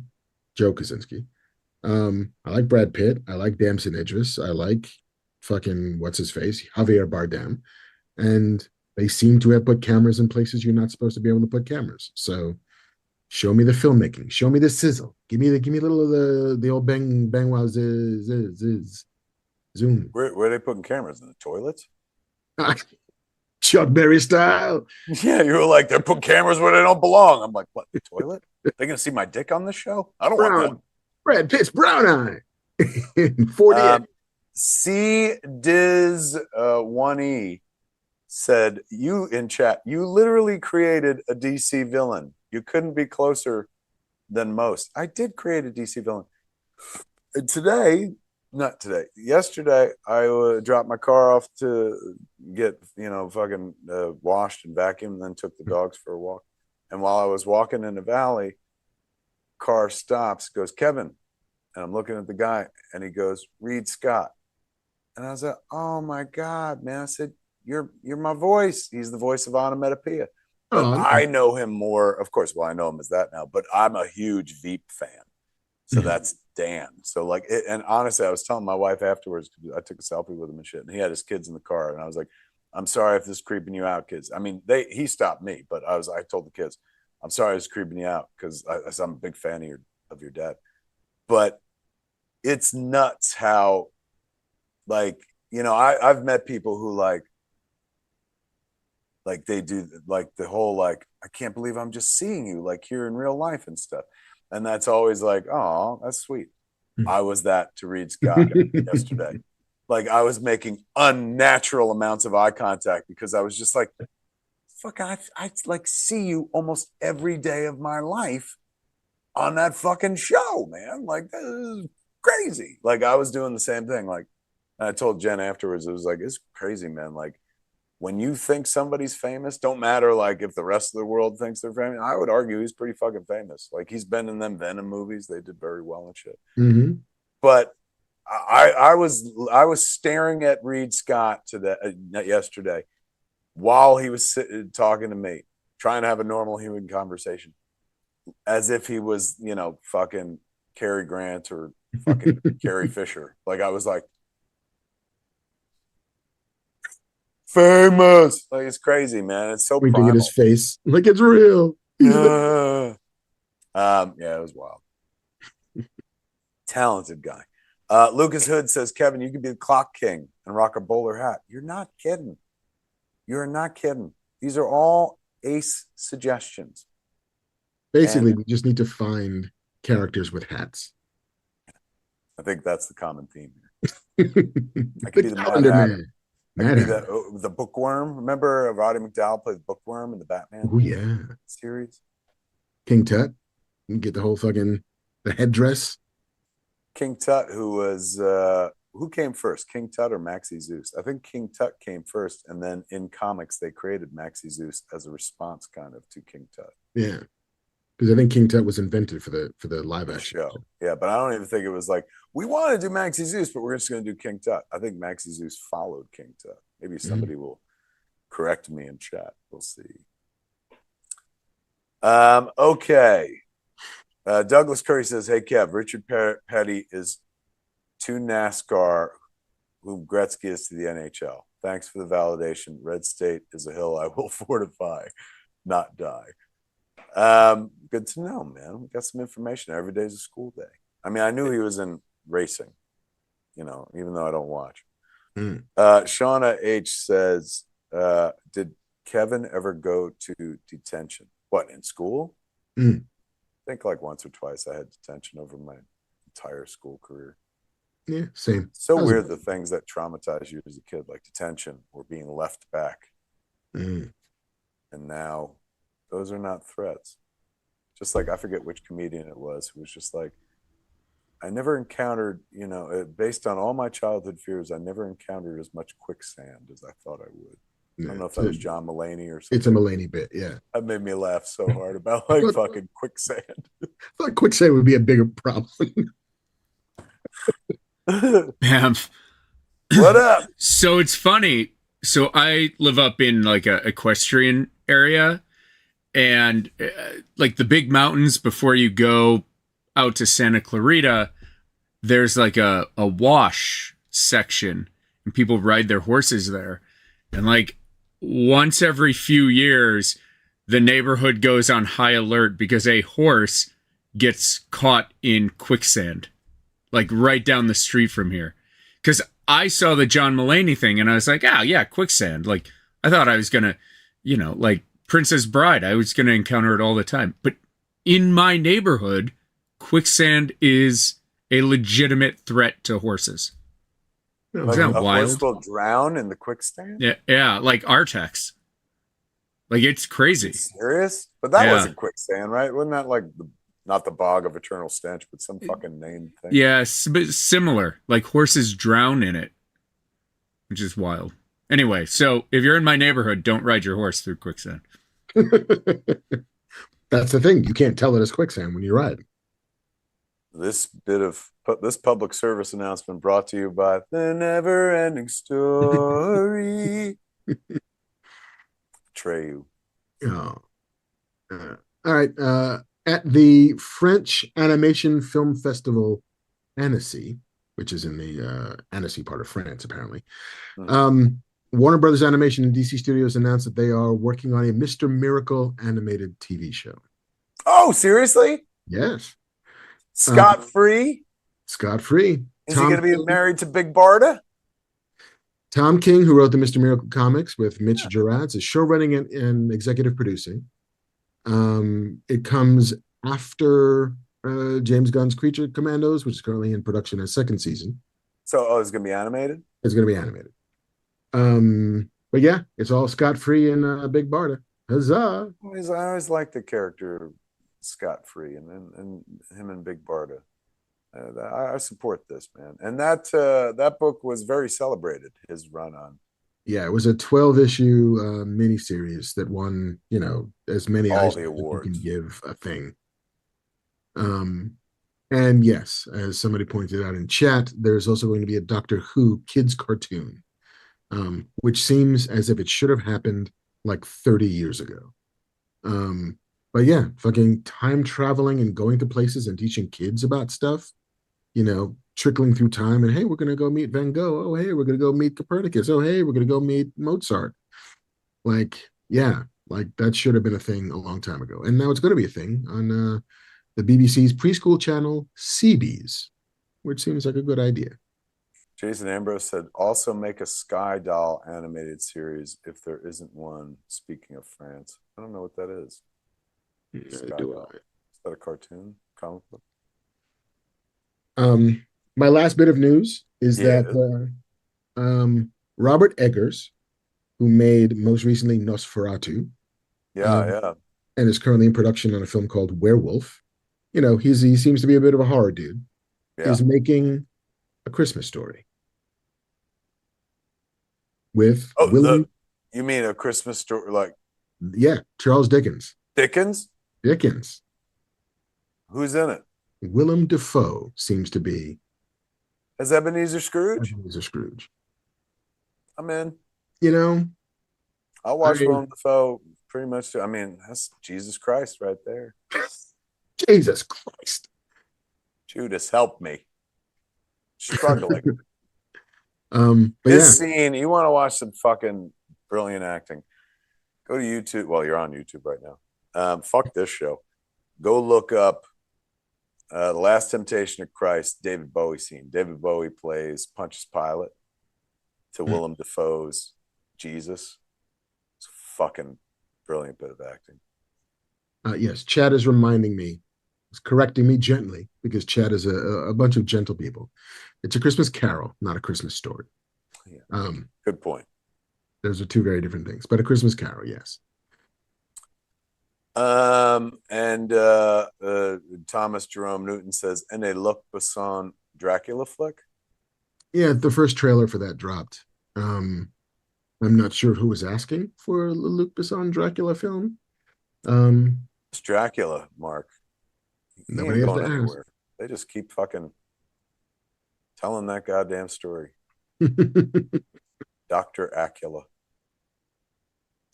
Thomas That is Jerome all the news. says, "Are you the king of the Jews?" That's from the scene. That's from the Last Temptation of Christ scene. David Bowie is so good in that scene. He's like, "You do magic. Do it for me." I get, you know, that scene justice. It is so good. It is a fucking absolute clinic in performance. I don't know if David Bowie ever got his flowers as an actor. Turn back, Sarah. Sad little fat Everything I've done for you. I move the stars for no one. God, that's a good fucking flick, man. Isn't somebody doing a Labyrinth sequel?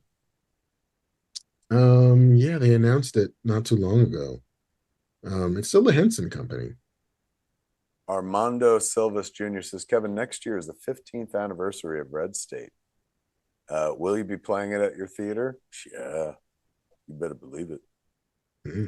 Next year's 15th anniversary of Red State, the 20th anniversary of Clerks 2. I'm now old enough where, like, every year there seems to be an anniversary for some fucking old thing that I made once back in the day. And I'm here for it, Mark. That's I'm the a big dream. Kevin Smith fan. I love when he hits anniversaries and shit. Keep going, Kev. You do you. Keep your chin up, Kev. You got this. It's on the bill, Bob. Whatever. Thomas Jerome Newton says, "Oh, wait, Kevin Smith is Bullock." I don't think that's too big a part for me to play Bullock. And I also can't, you got to be a tough guy to pull that off. I got no swagger and stuff. But What if Condiment King? Like, come on, look at me. What if you were playing Jim J. Bullock? Oh, easily. They're like, "Mr. Raj." Excellent pull. "Well, I don't know, Mr. Raj." "Monroe." I'm just holding down these Hollywood squares. Isn't it a shame that one day we're going to die and all this wonderful trivia is going to go along with it? But you know what? Now we live in the age of the internet, and fucking anything you could think of has been thought of by a billion other people and probably written somewhere. True. But nobody will spontaneously think of Jim J. Bullock. You'd have to go looking for it. It's true, man. The great Jim J. Bullock. You won't encounter it on the street because a bunch of old men remembered a thing when they were kids. Evan Fowler says, "I want Eggers to remake all the classics. It's a Terrible Life."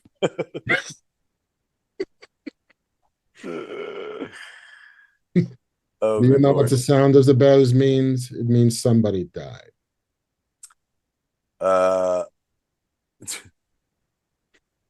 Let's see what else we got.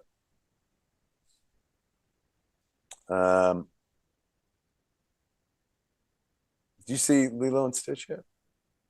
No, weren't you going with Harley? Wasn't that going to be your We're going to go to Father's Day. I may not go see Lilo and Stitch, only because I don't have any nostalgia / love for the OG. Seriously, I love that fucking. Ohana means family, Mark, and family means nobody gets left behind or forgotten. Yes. Unless, of course, you decide to go to school in Washington State and then you just leave your sister behind. Is that what happens in that movie? That's what happens in the remake, yes. Wait, what? Yeah. There's a big hue and cry over the revised ending of the live action Lilo and Stitch, where Lilo goes to college? Yeah. Well, no, her older sister goes to college. Rather than stay behind, she decides to go to college in the mainland and leaves Lilo as a ward of the state. In the live action movie? Yeah. That's the end? It's the end. Ohana means family, unless you have ambitions, in which case, deuces. Huh. Huh. It's a choice. Boat Trek Live said, I saw How to Train Your Dragon yesterday. It was entertaining. I was entertained. What's that dragon's name? Toothless or something? Toothless. The Night Fury. Also created by the same cat who created Stitch. I think Chris Sanderson. Yeah, I think you're right. He made that movie. Or at least designed the character. Everything's coming up Sanderson. All right, man. That's all the news. Kids, do we got anything else here in the chat that we didn't hit? Any stories? What's your stories? What's your dream? What's your dream? Welcome to Hollywood. Hey, for those who are like, hey, man, like I had a lot of people over the course of the last week reach out and be like, are you okay? Yeah. I mean, sad inside about a lot of things, but like physically okay. The media has really, man, I hate to be this guy, the media, but like I saw in real time, like a lot of clips of like LA's on fire. And I'm looking out my window going like, where? And I drove places where like I was downtown. I was on the 101, the 105, the 110. I believe me, I'm not saying it ain't happening. I know there are like protests happening and stuff. And of course there was a massive one today. Indeed. The No Kings rally. But my point is all the, them saying like LA is burning. Have you seen anything? No, it's been, I've seen lots of the maps of how much of LA is burning, which is basically like a couple square blocks in downtown LA. Maybe it's a square mile. And out of the 500 miles that is the city of Los Angeles, it is a insignificant amount of the city that seems to be under siege. But yeah, where I live, it's just another day in paradise. Yeah, like 98, 99% of there were Waymos were burning, according to Thomas Jerome Newton, which I do find to be it's the easiest version of protest, which is like, I'm going to call an Uber and then set that Uber on fire. And then I'm calling another one and setting that on fire. And then I'm calling another one. Bring me my collateral damage, everybody. Bamf. I saw some meme that it was like current conditions in LA. And it was like, number 1 was like the Lakers win. Number 2 was like the Lakers lost. And like number 6 was the current riots.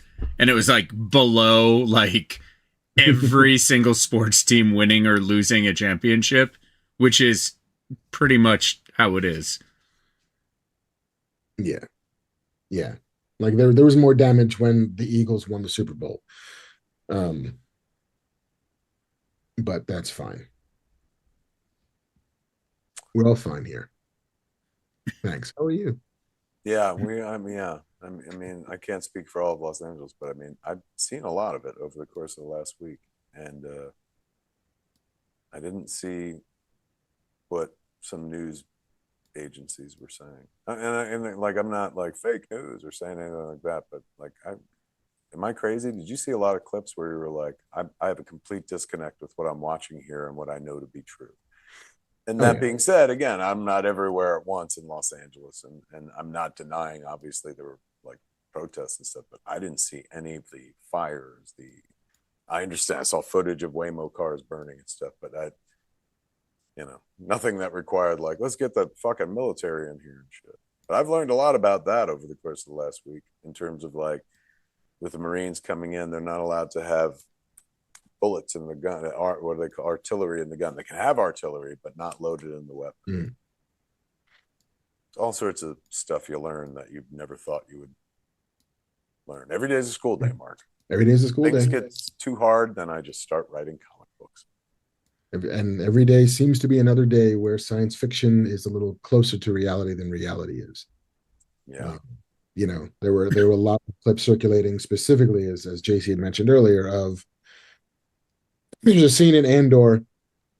I want to say it's like episode 8 or episode 9 when a senator gets pulled out of the chambers by stormtroopers because he dares to ask a question of those in power, and then they would mate that with the clip of Senator Padilla being pulled out of a official press release because he dared to ask a question of the people in power. And the fact that you can just mate these two things together and have them be like mirror images of each other, like science fiction can be prescient. And yes, George Lucas was always talking about revolution and always talking about rebellion and always talking about empire, but not just in space, but also in America. So yeah, it is weird out there in these streets.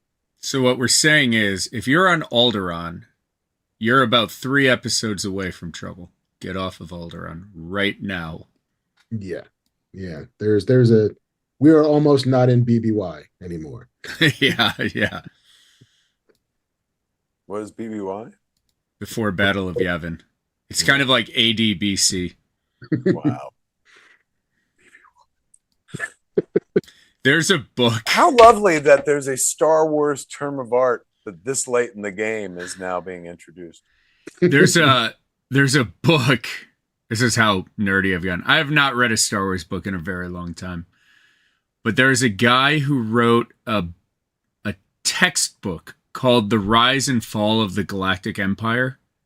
And it is written as a history professor post episode 9 going back and writing the textbook that would be taught in history class on like Coruscant about the rise and fall of the Empire that I started reading. That's how nerdy we are in Star Wars now. That's how far we've come. It's like, if this was real, this would be a textbook you should read in school. And then I didn't read real textbooks, so I bought this. I still have yet to watch the rest of Andor, which I will, because everybody I trust keeps talking about how great it is. And again, I'm a big Tony Gilroy fan. Yeah. It gives good Gilroy. It gives good Gilroy. What else we got, man? I am not the man you kill. I'm the man you buy. Oh, fucking well done. God, Michael Collins is such a great fucking movie. You are so fucked. You don't even know how fucked you are. But yeah, there's a lot of the, I mean, season 1 was much the same, but there's a lot of the, like, when Michael Clayton explains how the world works and what his job is, there's a lot of that stew to chew on in season 2 as well. 10:52 p.m. on the West Coast, kids, here in Los Angeles. Do you know where your children are? I don't remember that. It's 6 o'clock. No, it was 10 p.m. Do you know where your children are? WNYC? Yeah, I think it was a big New York thing. NYC, PIX. And WOR. Those are the 3 syndicated. Yeah. Of our childhood. But Team Drag says, Kev, what's the food menu like at Smod Castle Cinema? We got great corn. People love our corn. Hate our seats. Love our corn. Come for the corn. Stay in the uncomfortable seats in theater 1. But yeah, we get high marks on our corn. In terms of the snacks, I mean, normal shit, but we don't have a restaurant or anything like that. Oh shit. Did you see this shit? I know, I bought some. Fucking how dope is this? Hey kids. Masters of the Universe, the one me and Mark worked on and shit. They put out in this fat fucking Blu-ray. Who put it out? I don't know. Can't see. But like Netflix never really does. Do they put shit out? Almost never. So this is... Ow, it just hit me in the eye. This is wonderful. I was so delighted to see that. Yeah, fellow. And our buddy doesn't. Our buddy and your actress doesn't Tiffany have a Masters of the Universe Dark Horse book coming out? She does. I think it's the final order cutoff. I think is coming in July, and I think it's out in September. She will join us on the pod at some point to talk about her experience going from being a voice actor in the Masters of the Universe to being one of the writers of the Masters of the Universe. How awesome is that? It's so great. She's good people, wonderful people. We shared that. Dalt Barisha says, dude, what about a movie stand in the theater? A movie eating a cock smoker sandwich would be fun. Agreed. We don't have a kitchen though. So I always think about like partnering up with the local kitchen. You know, I like, I don't know. You got dreams, man. Kitchen's really expensive. Yeah, that's the thing. I know for a fact from a guy who I'm fucking very good friends with, like, number one, margins on food are like razor thin. Tell him, Banff man. Not good. No, liquor's where he makes his money. Like, why do you do food? Just because like we have to eat there, otherwise they'll go out to eat?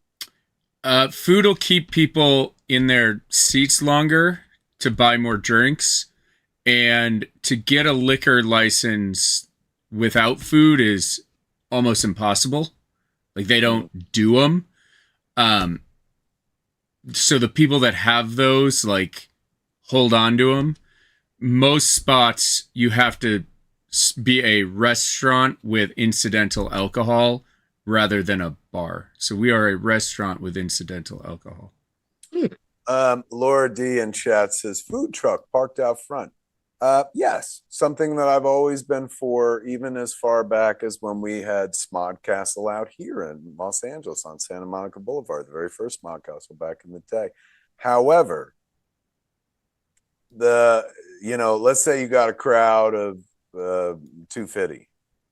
Like our theater one is 233, sells it out, right? The amount of people who are actually going to go buy something from the food truck, take that percentage way the fuck down. So of your 230, let's say, less than 10% are going to go patronize a food truck. So the food trucks are like, cost me more to come hang out there. You know what I'm saying? Like, unless you can guarantee all 230 people are going to come patronize, doesn't work out. We're still figuring, not figuring shit out. We've been up and running for 3 years. But when it comes to the food of it all, like there's a Chinese food place next to us, and then there's a diner across the street. And when we talked about doing, what did we do for Vulgarthon? I forget. I think we had food out back or something like that. But it's just a pain in the ass. And honestly, like financially, I'm not gonna say it ain't worth it because all money is spends, but like it's a lot of work for a very thin profit margin. Now, if we had liquor, like a liquor license, that's like, fucking Banff Man will tell you that's the sweetest plum, right? That's where you pay fucking $20 for a bottle of liquor and you make $500 to $1,000 off the bottle. Am I crazy? Well, like a bottle of wine, the first glass of wine you sell should sell the bottle, and then the next 4 glasses are profit. So wine is like 80%. Liquor, depending, like if you're doing cocktails, is 15 to 18% cost of goods. So, if you're buying a $20 cocktail, it costs the bar $3 or $4 in cost of goods. Laura D says, but they could do business from passers-by as well, the food truck.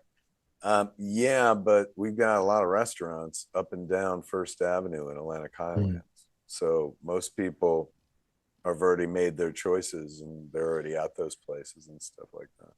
It's also, I'm not pushing back, but I only speak from experience. Like I've been trying to incorporate food trucks into everything we do from way back in the day from out here, because when we did Smod Castle out here like years ago and shit like that. But it's just, I'm not saying it's impossible. It's just not. The food truck people are just like, this was nice, but like I didn't make a bunch of money and stuff. So, and they're the ones that have to count for their time. So what about a hot dog cart? Little sort of dirty water hot dog, little soft pretzel. You mean like Schickhouse gives you push cart flavor, push cart flavor in a dog you eat at home. Schickhouse, remember them? Yes, I guess you get away with dirt water dogs. Little sabrettes. Oh yeah, fucking A. I What I'm mean, talking about. Like fucking how? Like I remember, like I bought a fucking panini grill because when I was doing shit, I think it was the Clerks 3 tour. Every small theater I went to, they were like, "You own a theater now? You got to do grilled cheese, man. That's how you make your money, man. Grilled cheese. It's crazy. Like it's bread and cheese, and then you grill it up. You charge $15 for it. People love it and shit. And we've never done it once. It's on the menu, and we've never done it once. People ask, like, "Can I get a grilled cheese?" Like Ernie's covered it up on the menu. I'm like, or we could just sell it, like as opposed to covering it up. you could do. That's the kind of stuff I would do on a regular basis. I'd be Now I'm getting nerdy about it. It's not a discussion for the show. We could talk about ideas for like French fries and chicken tenders if you want. That would be less than building out a full kitchen, but I don't know if the 1,000 people watching want to hear the intricacies of the new ductless fryers that are on the market. Ductless? Yeah. Ductless? Ductless, yeah. You can, so meaning what? You don't have to ventilate them, or you don't have to ventilate them. It's all built in and fire suppression. It's pretty cool. They're expensive. Yeah, they're like $20,000 each, but you don't have to. Something I could get from Amazon. Holy shit! Yeah, but you don't have to. You know, a kitchen hood is like $100,000 to $150,000 just for the hood. So this is all built in. Let me pitch another thing. What about do you hear them coyotes going crazy? I don't know. No, it's all you. Zoom is suppressing it. Is it? My God, they're like, wah, wah, wah! Oh, go ahead, Mark. Every time I go to the Chinese movie theater, TCL Chinese here on Hollywood Boulevard in Hollywood, California. Number one, you stop and see the footprints of Kevin Smith and Jason Mewes. I always do. I always see if I measure up. But whenever I'm leaving a movie, there's always like 7 or 8 abuelas, basically, like grandmas, like, you know, Latino women. Making the food on the street. It's like a propane tank and a cookie sheet with foil and bacon wrapped hot dogs. Fascinating. Like I got a propane grill here, and I'll grill Beyond Burgers on it and shit. I'm a 54-year-old man, and I get scared working with propane still. Like I'm like Lucy Lefty, and then as soon as I'm done, tidy righty, and close it up. But man, on Sunset Boulevard and Hollywood Boulevard, there's like full barbecues going. People like bring their propane tanks down and stuff. I mean, not a health code. No. And one, honestly, like I hate to be this guy, and I ain't putting ideas in people's heads, but like all you need is somebody with like one BB gun in the distance, be like, and then Hollywood Boulevard is, you know what? Maybe we don't need to be putting those ideas out. Just look, as somebody who spends tens of thousands of dollars on permits every year to be able to sell hot dogs, and then somebody sells hot dogs in front of my bar with no way to wash their hands, no place to go to the bathroom, eat at your own risk. But I mean, you act like fucking they ain't been selling food on the streets for decades. I was just in Manhattan, for the Tribeca Film Festival last week and shit. And yeah, I don't know if you know there's a massive industry of people who don't have bathrooms and can't wash their hands who sell food for a living. I know. Yeah. But you're right. I'd rather fucking buy from you if I'm going to buy a hot dog at all, because your guy can wear gloves, go to the bathroom, wash his hands, work 100%. However, I have bought easy 4 or 5 dozen of those bacon wrapped hot dogs, just swimming in their own fat, sitting on a cookie sheet, cooked on a propane, unregulated flame over the years. Probably have only gotten food poisoning like 7 or 8 times, but it's always worth it. The social contract. Now more than ever, post-COVID, as we live in a world full of ghost kitchens, like it used to be like you go to a restaurant and they're making the food. Maybe you can see it, maybe you can't, but at least it's happening right there, and it's the name of the place, and you're at, and you understand what's going on. Now you're getting food that people like literally make in their house. Yeah. And the fact that we're not all dead, or sick or fucking like throwing our guts up all the time, it's crazy. Like how delicate the social contract is, and yet it works. Dude, when I lived in New York, I was the like restaurant snob who was like, that has a health code rating of a B. Never the mind. There's a row of A's just waiting for me. Now in Los Angeles, I will 100% drive to East LA and get barbecue out of a dude's garage that he cooked in a smoker that he built himself called Lucifer. And it's fucking amazing. Amazing. So yeah, my standards have changed somewhat. The Dork Knight, JC or Kevin or anyone, please. Is Dogma doing better on this run than its original run box office wise? Oh God, no. Dogma made what was it back in the day? Oh, 30 million. 30 million. Just like Jane, Silent Bob Strike Back. We came out, we were like apparently never on more than 700 screens. And it was like we made 2 million, which was nice, but not, we've never thought like we're gonna make as much as we made the first time around. It's just kind of anniversary run and stuff, but everyone was happy with the result. Ben Whitmore in chat is saying I'm the man in a bad way and that I hate street servers. I never said any of that. All I said is that I spend tens of thousands of dollars a year. He said, you're the man in a bad way. I thought Ben Whitmore was saying, I'm the man. No, he was saying, I'm a bad person just because I called out the fact that I spend tens of thousands of dollars in permits a year for the privilege of serving hot dogs. Right. And other people do not. So I guess if that makes me a bad person, I don't know. But if I stopped paying those permits, the bar would be gone and we would never do live shows there. So, sometimes you're justified in being the guy saying, get off of my lawn, especially if the dude on your lawn is selling what you sell inside your house. Yeah. That seems legit.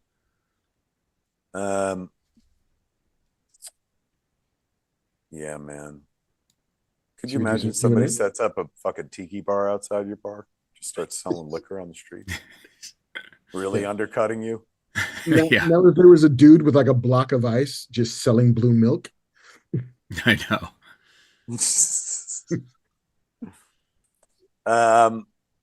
Speaking of which, kids, if you're in Los Angeles, why the fuck haven't you been to the Scum and Villainy Cantina?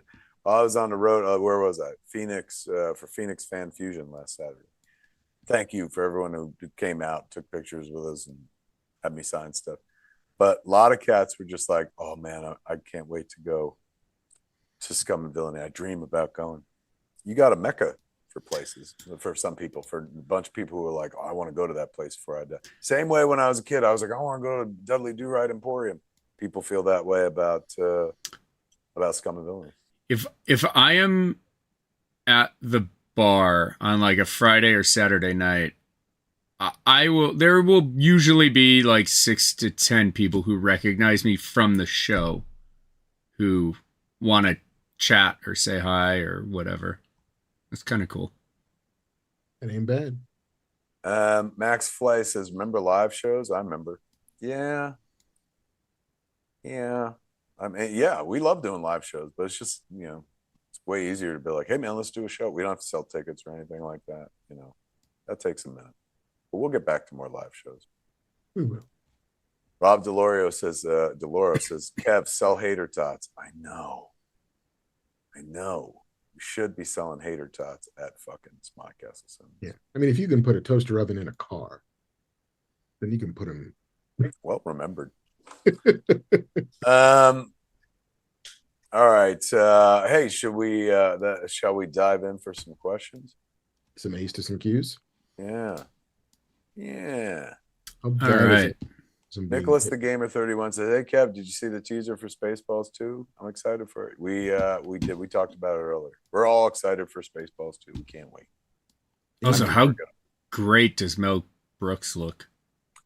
For a dude who's like pushing, he's a nonagenarian, so he's definitely over 90. He's close to 100, I think. Right? 97, I believe.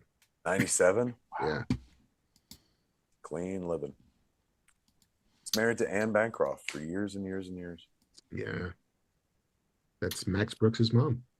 Travis Huffman says, "Is it me or is JC's mic 30% higher than Kevin and Mark's?" I'm wearing a fucking mic thing, so you're getting me clean sound right here. Hey, everybody. Ooh, get deep. Is it? I'm looking at the levels. It's about the same. Says, hire a new theater manager, Kev.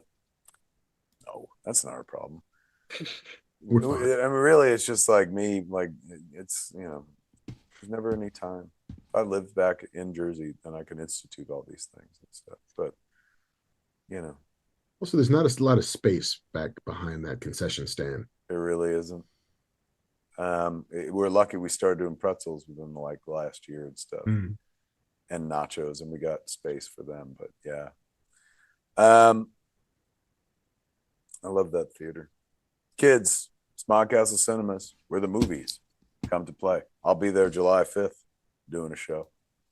Beardless, dickless me, live for the first and the last time. And then that night we're doing a late show, 11 o'clock at night, for $5. Yoga hosers. Nice. Yeah. But that's the same weekend that we're doing the signing at Jay and Silent Bob's Secret Stash. Signing, the Archie signing, man, July 5th and 6th. Yeah, look at that right there. Okay. Let's hear it, man. All right, first question. Austin Garcia wants to know, what is the first movie you three remember seeing in a theater as a young kid? Jaws. I saw it at a drive-in. Does that count? That or The Land That Time Forgot. It's either that or Gumball Rally. Those three movies I saw kind of in the same period of time in my head. And they were all at the drive-in, oddly enough. What is the first movie I remember seeing in a movie theater with walls around? Oh, probably a Disney movie at what is now like the Count Basie movie theater in Red Bank. Yeah. What was it? Like Herbie the Love Bug, I think, if I remember correctly. It's weird. You would imagine, like me as a filmmaker, like, oh, I know the first movie I saw in a movie theater, but most of the first movies I remember seeing, we saw at a drive-in. There's a drive-in here on Route 35 that I guess my parents liked going to because we went to it quite a bit. I saw Jaws in the drive-in.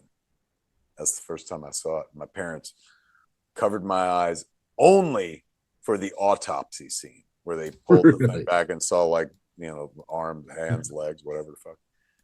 And that was the part that they like were like, he can't see that because they had seen it already. But fucking and I'm 5 years old. The rest of it, they didn't fucking hide me from. And I don't go in the ocean. I've been terrified of the water my whole fucking life and shit. Well, if I remember correctly, because my parents would pull the same gag as well, is that you only paid one price no matter how many people were in the car. Yeah. So it's no longer we got to put a ticket for each one of these knuckleheads. It's $5 a car instead of $3 a person or whatever. One of the last drive-in movies I ever remember seeing, because I did a show at the drive-in during the pandemic. But one of the last movies I remember seeing at a drive-in, it was at the Route 35 drive-in before it closed. Maybe no, because that closed and then they built the Hazlitt Multiplex. No, did it?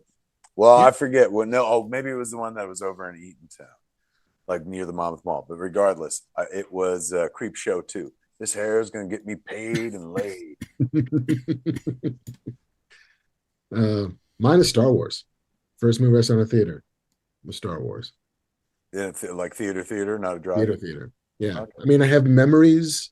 I have Bambi memories, but I'm pretty sure those were from like over the air, just network broadcast of cartoons and shit. But no, it was Star Wars. One Crafty Punk. Shannon says now they make you pay each person. Fuckers.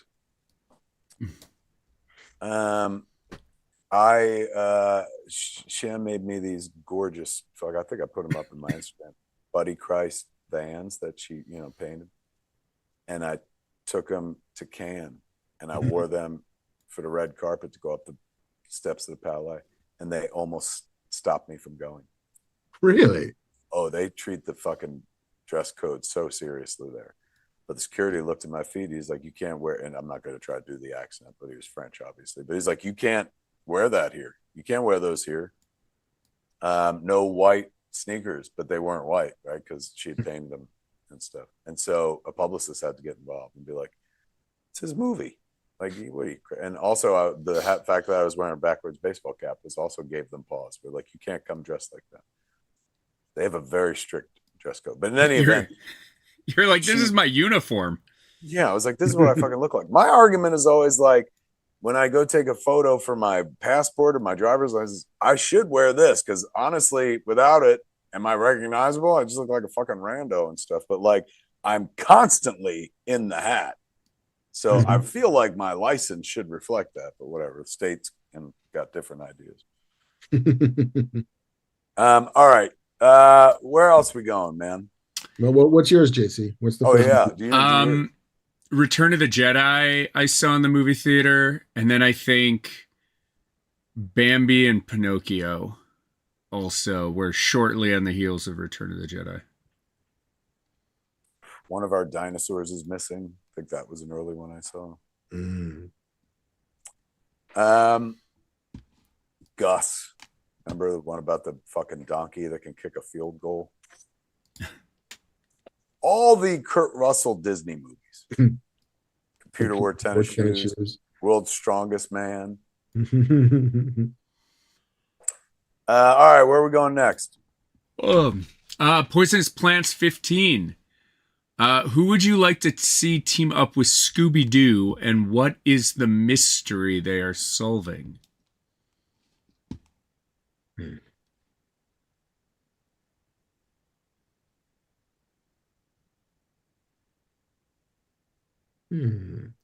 Kevin, you teamed up with Kiss and Scooby-Doo once upon a time.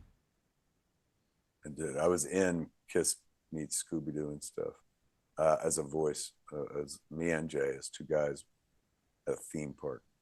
Who would I fucking cross over? I mean, it's cartoon, right? Sure. Not live action. Cartoon. I know my kid loves that live action Scooby, but when I think of Scooby, I think of cartoon. I go classic Hanna-Barbera. I would do Scooby meets Scully and Mulder. Not my dogs, the X-Files.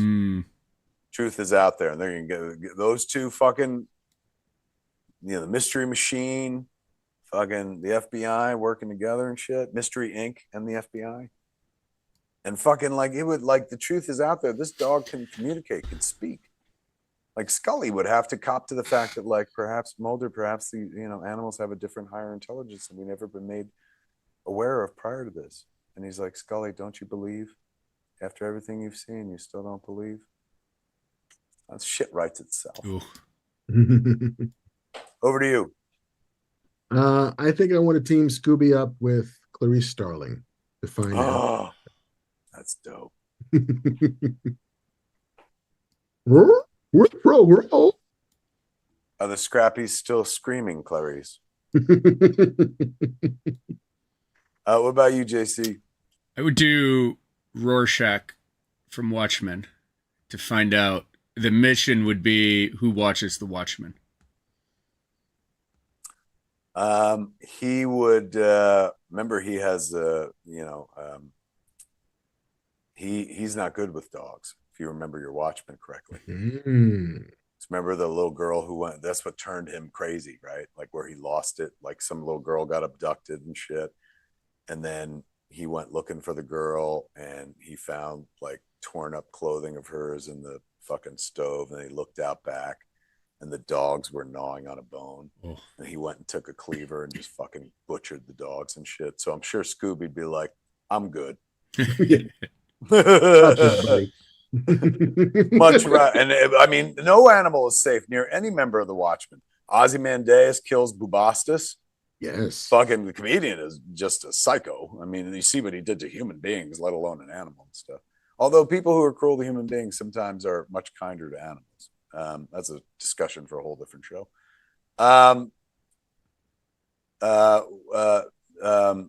Lori Giuseppe. Yeah, I could see her being okay with an animal, being good to dogs. Dr. Manhattan, just come on. Yeah. All we see of dogs are their memories. It is December 12th, 1986, and I'm listening to a collie howl at the moon.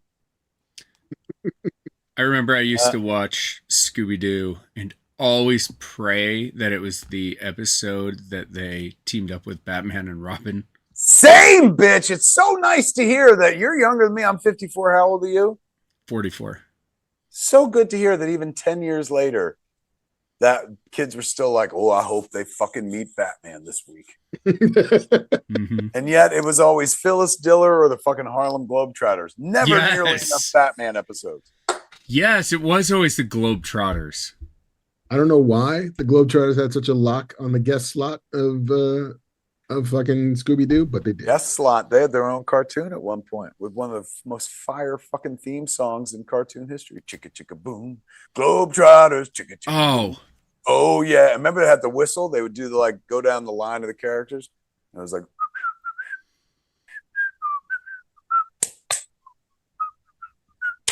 if we were a better YouTube show, we just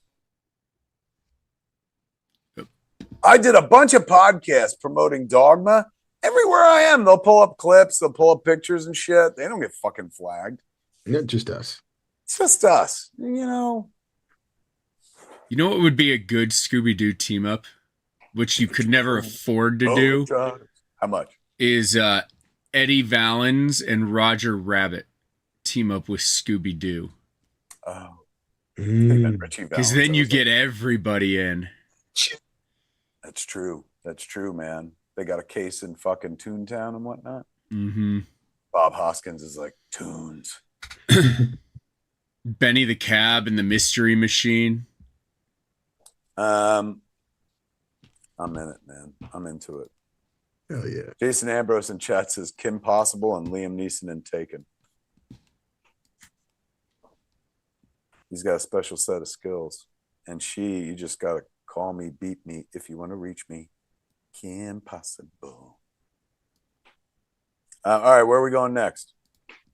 Andrew, yes, that one. I'm trying to do it.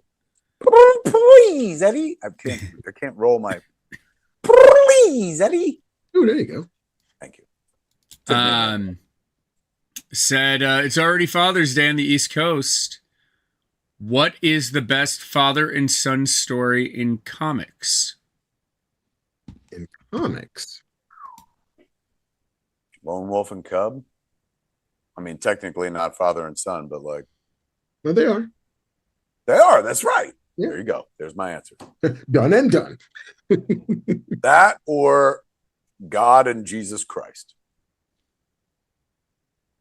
That's a father-son literary duo. Totally is. And they made comics, so that qualifies. Yeah, they were in comics as well. Jesus has been in many comics, and God's everywhere. God is all around us.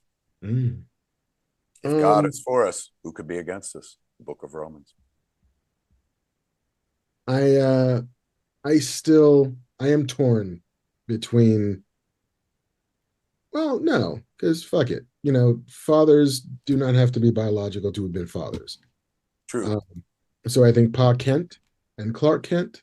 Oh. And I think that Uncle Ben and Peter Parker. I think sadly both had to be sacrificed on the altar of story, but even still, they raised good boys. Those two men. Yeah. T.R. Morris, Bruce Wayne, and Alfred. Laura D in chat said we were talking about God and Jesus. She said, "Worst dad ever. Got his kid killed." She's not wrong. I mean, not saying he's the worst dad ever, but he did have a son. Yeah, but it was more like just taking his car keys away because he did give him. He let him come back. Yeah. For he so loved the world. Who was it? Somebody said, I can't believe Kevin knows Kim Possible. Come on. Executive Judge said, I didn't know Kevin knew about Kim Possible. Call me, beat me if you want to reach me, kids. Kim Possible. Fire theme song. Beep, beep, beep, beep. All right, where are we going next? That's 3. Oh, that's it. We hit 3. You wanted, you asked us questions, kid. We give you answers. 3 on a Saturday night. Indeed. We're coming up on hour 3 of the show. Probably a good time to end it. It's just how we do. But I enjoyed myself. I particularly enjoyed swapping out Charlotte's web spider for an octopus. I think that was very creative. Octopus at a cow. Yeah. Cow, I'm like, but the octopuses. Yeah. I'm sold on that. No notes. Cow, we could probably do better. We could beat the cow joke, but that octopus. I think chicken wasn't a bad way to go. Because if it's, a little foghorn leghorny, also, like, you got to really make a chicken look appealing, right? Like in a modern day fucking Charlotte's Web, like, if you're trying to save, like, she was trying to save Wilbur from getting eaten, right? Mm-hmm. So you'd be trying to save this chicken from getting eaten. And is a harder sell to humanize a chicken than it is a pig, right? Like, because pigs, they got them eyes and shit. They say pigs are like dogs and whatnot. But a chicken, nobody making a human connection with a chicken. Like, chickens are obtuse and they just don't give a fuck about you. So to humanize that chicken, you need a very talented octopus who'll be writing things about that chicken to save its life. How the octopus is writing, we never really got to. Obviously, he wouldn't be putting it on a web. But it does have ink, though. So basically, it's just like there's a writer, kids. There is a writer. Excellent fucking point, man. Wait, is that octopus or squid that I think? Either one, really. I like it. That's how the octopus Charlotte is writing all these cool messages about Wilbur the chicken. Gotta keep the character names, right? Yeah, sure. But then Charlotte's Inc.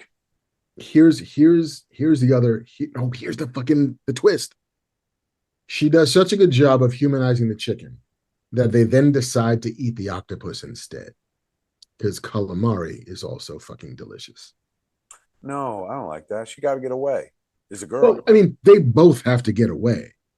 In our version, can they fall in love, the octopus and the chicken?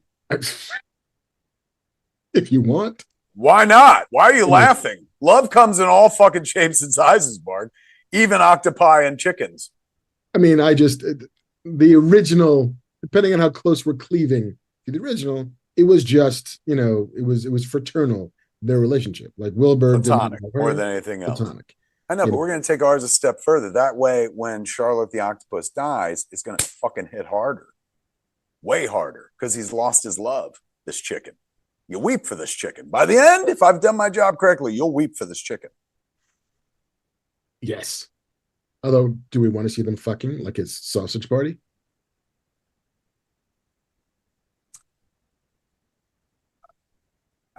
Yeah. Okay.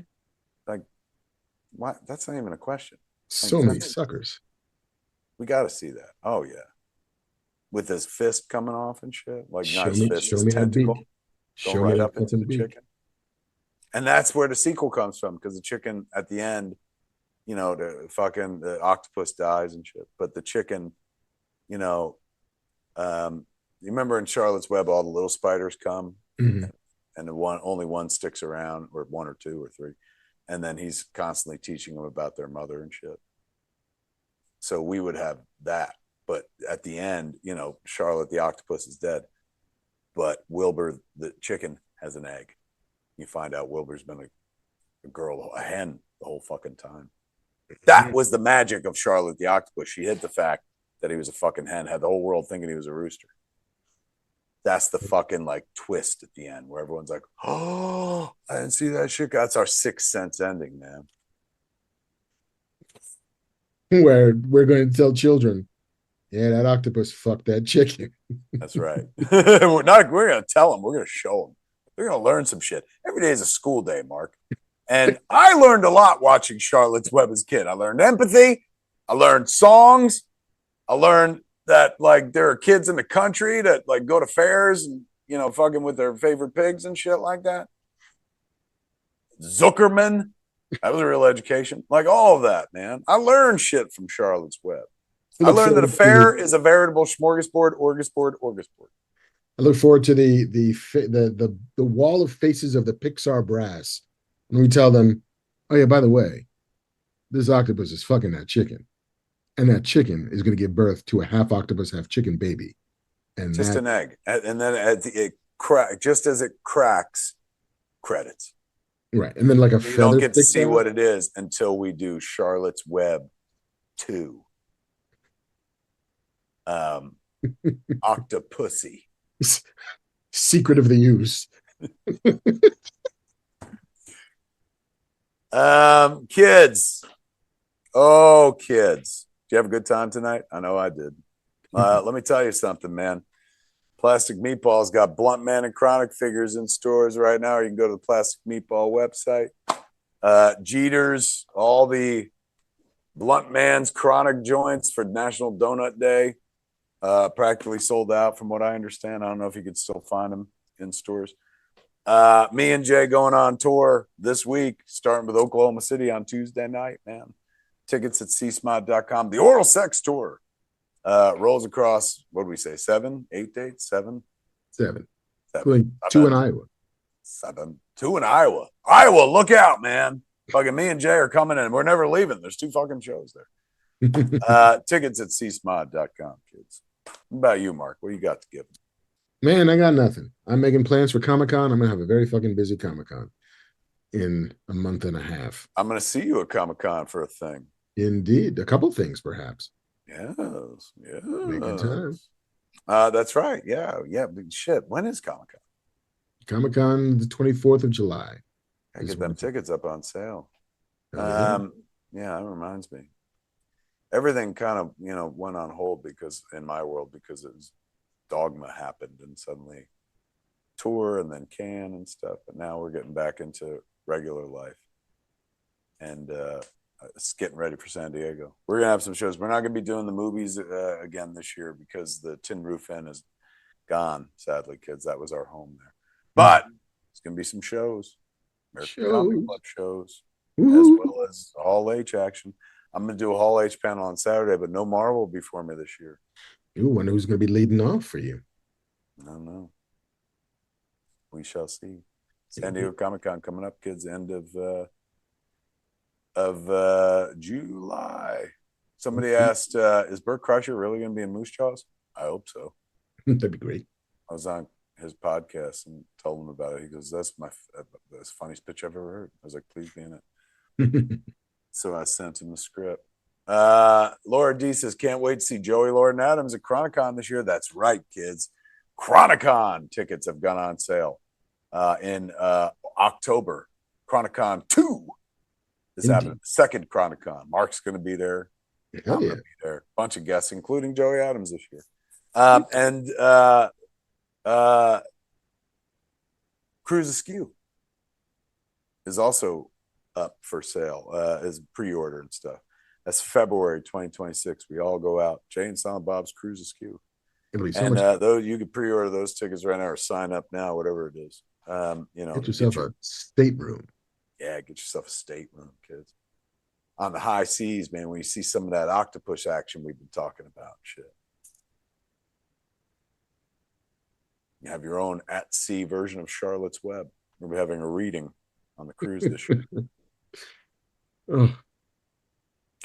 Kill Josh Petrino says, can Josh Petrino be in Moose Jaws? Fuck yeah.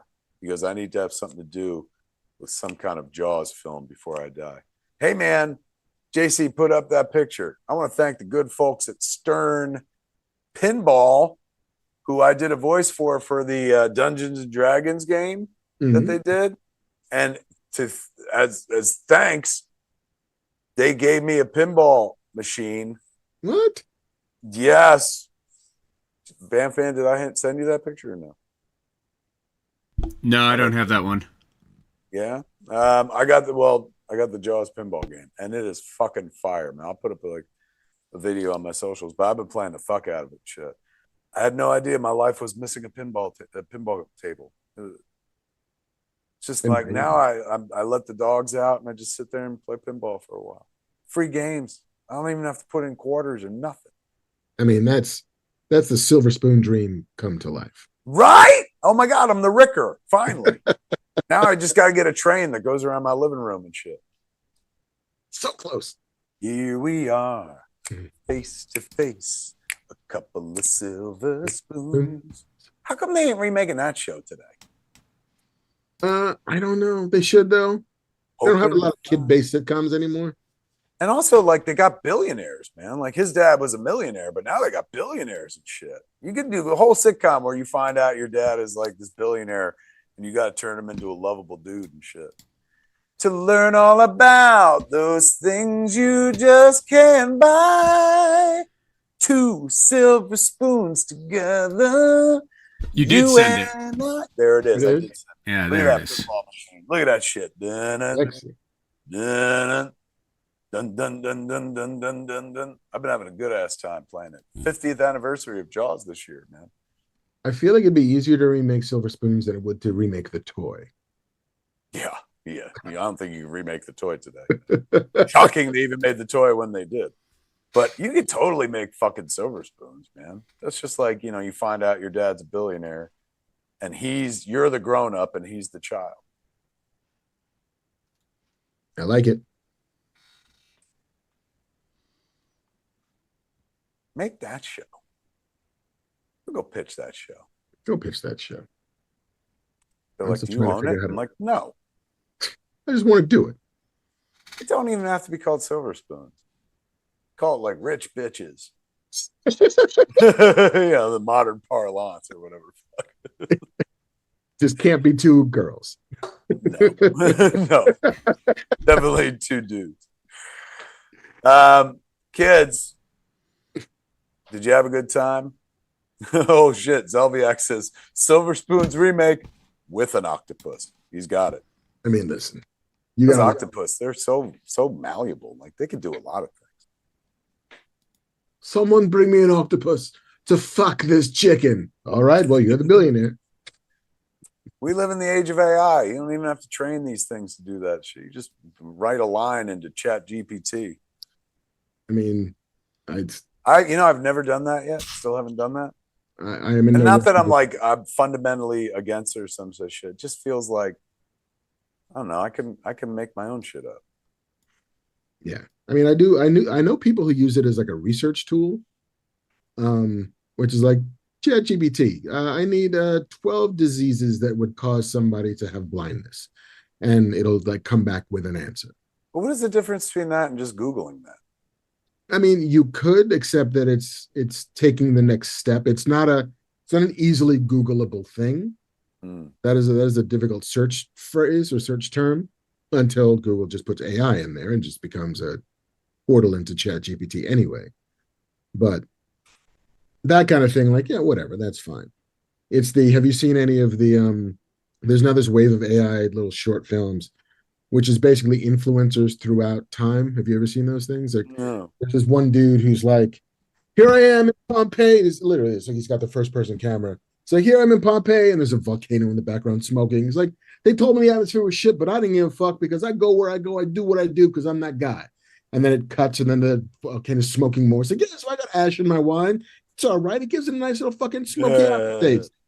And it just progresses and progresses until the volcano's exploded. Some of those are kind of fun. And then I saw the like Harriet Tubman running through the woods being like, I didn't know I'd do this much cardio, but it's rough out there in these streets. And it's like, yeah, all right. Here was the quick race to the bottom. But they look problematically good. Dusty Snethan in chat says, welcome to Lawrence next week. Rock Chalk Jayhawk. That's right, man. We're going to Lawrence, Kansas to do our show. Sean O'Sullivan in chat says, good morning from Ireland. Just woke up. Top of the morning to you, Sean. Or Tatoy. I'm not even going to try the accent. Thought about it for a sec, decided not to. Danny Darko says AI is way better than Google.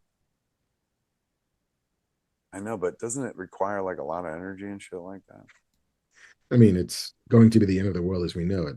Yeah, that's the thing. It's like, and I'm not even like, it ain't like I'm fundamentally against it, but I just feel like I can make things up. Like you use that if you can't make things up, but like I can make things up. So I don't need to be like, Chat GPT, here's a sentence. Can you show it to me? Like, yeah, give me jokes. Give me 8 jokes based on this premise. No, I got it. people do that? Yeah. Oh man. I mean, this sounds so fucking lame, but like, because there's no rules, but that feels like cheating. Because it is.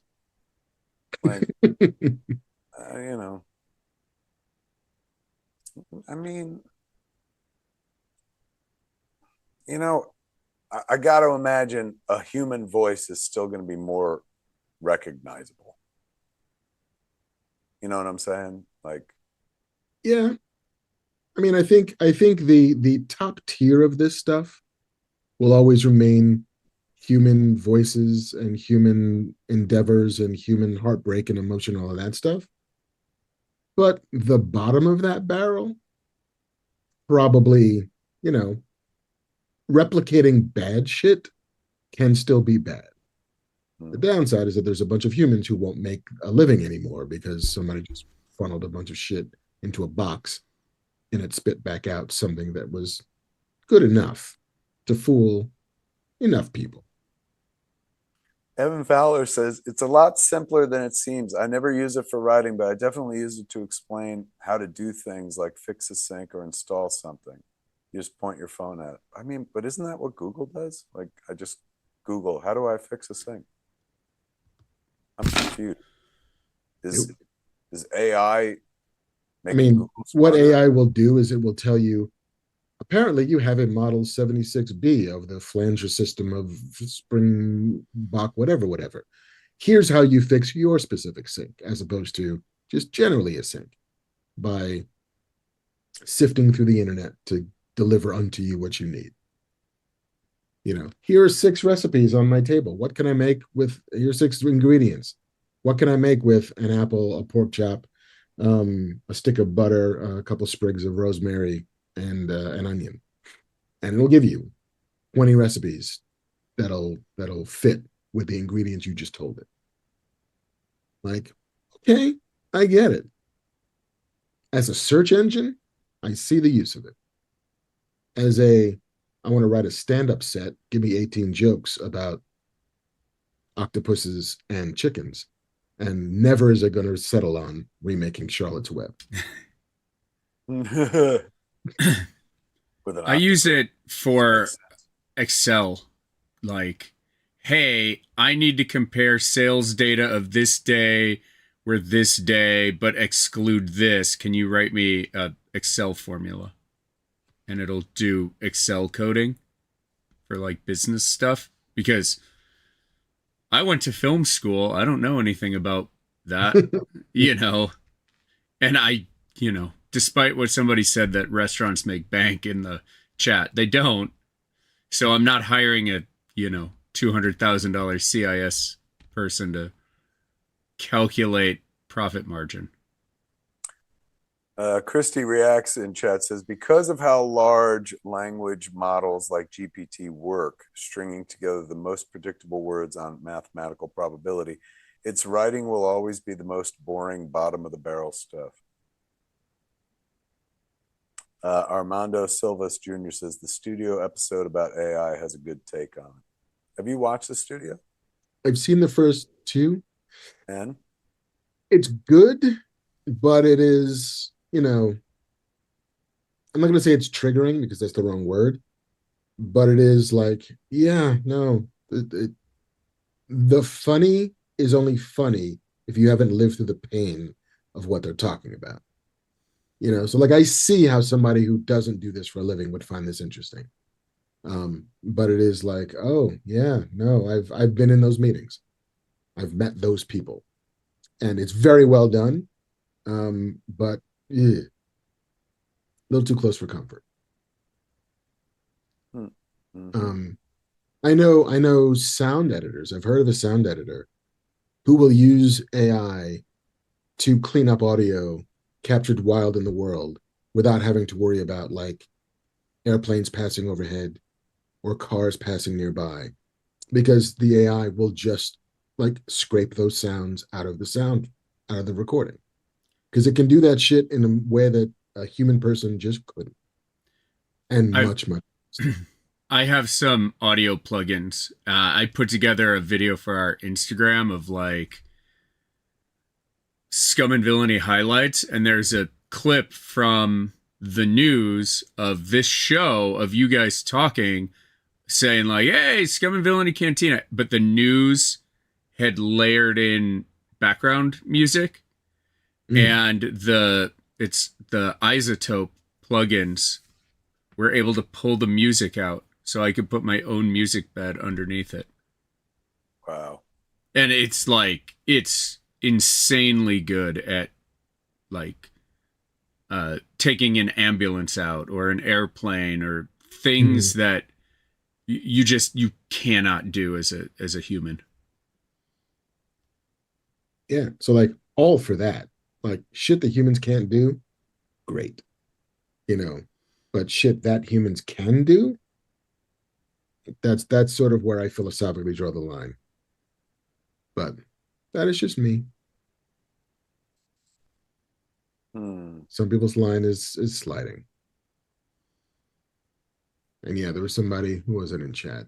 Max Flay said he can spot AI art a mile away. Yeah, I mean, I was also that cat who could spot a visual effects mat a mile away. And then Tubeka and Tubaka in chat says Kevin would use AI to find more Bullwinkle stuff to collect.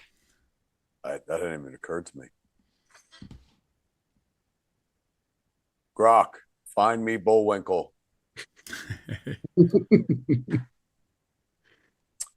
Kids, did you have a good time hanging out tonight? Because I know I sure did. I'm willing to go away. Mark had a good time. I think Bamf Man had a good time. Don't forget our lovely sponsors, the good folks at Chubby's. Indeed. Chubby'sShorts.com. Man, oh man. I'm looking forward to that Superman movie. Can we get an invite? Can me and Mark see it early? Do you know anyone who's seen it yet? No, I don't. I don't know if they've screened the entirety of it for even influencers or critics yet. Critics, definitely not. But I'm sure there are some long lead journalists who've seen it already because they've had to review. Because like at this point in the run of it, like somebody at Vanity Fair has seen it because they had to interview the entire cast for whatever story they're doing on Superman in a monthly magazine. Then yeah, long lead press has probably seen it. But I don't know anybody specifically who has.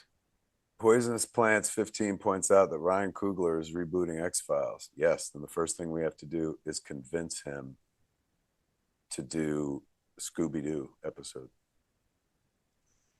Or at the very least, whatever version of the Mulder type or the Scully type has to have a cat named Scooby or a dog named Scooby-Doo. Let me tell you something, kids. We don't need AI because we just created our own good time. We did, man. We didn't need to enter no prompt. We just fucking gathered together like human beings and talked and made shit up about octopuses. That's what Grok was back in the day. I'm going to tell my kids this was Grok. Do you have a good time, my friends? I want to thank Will Wilkins for getting me these fucking mics here, man. These Movo or Ovum, whatever the fuck, they're pretty damn good. I plug it right into my fucking laptop and shit. Sounds like a commercial, but it's just, if you're hearing me clearly, Thank Will Wilkins. You can thank him for a lot of shit. Good Should guy. be maybe I should get some of those and I can wear it at the bar so people can stop yelling at me for not keeping the mic in the right spot. That's true. Then we don't have to do this shit. But I always like working the mic. Get down on it. Get down on it. Down to get down. There it is, kids. Let me see. I think that's it. I'm looking at chat, making sure we didn't leave anything behind. Thank you for letting me be myself.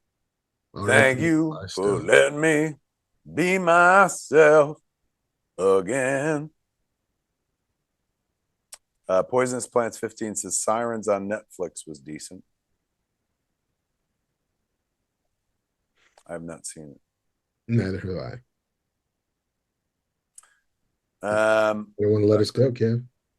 I can vouch for fucking The Accountant, 9-year-old movie. Fuck, that was good. Super strong.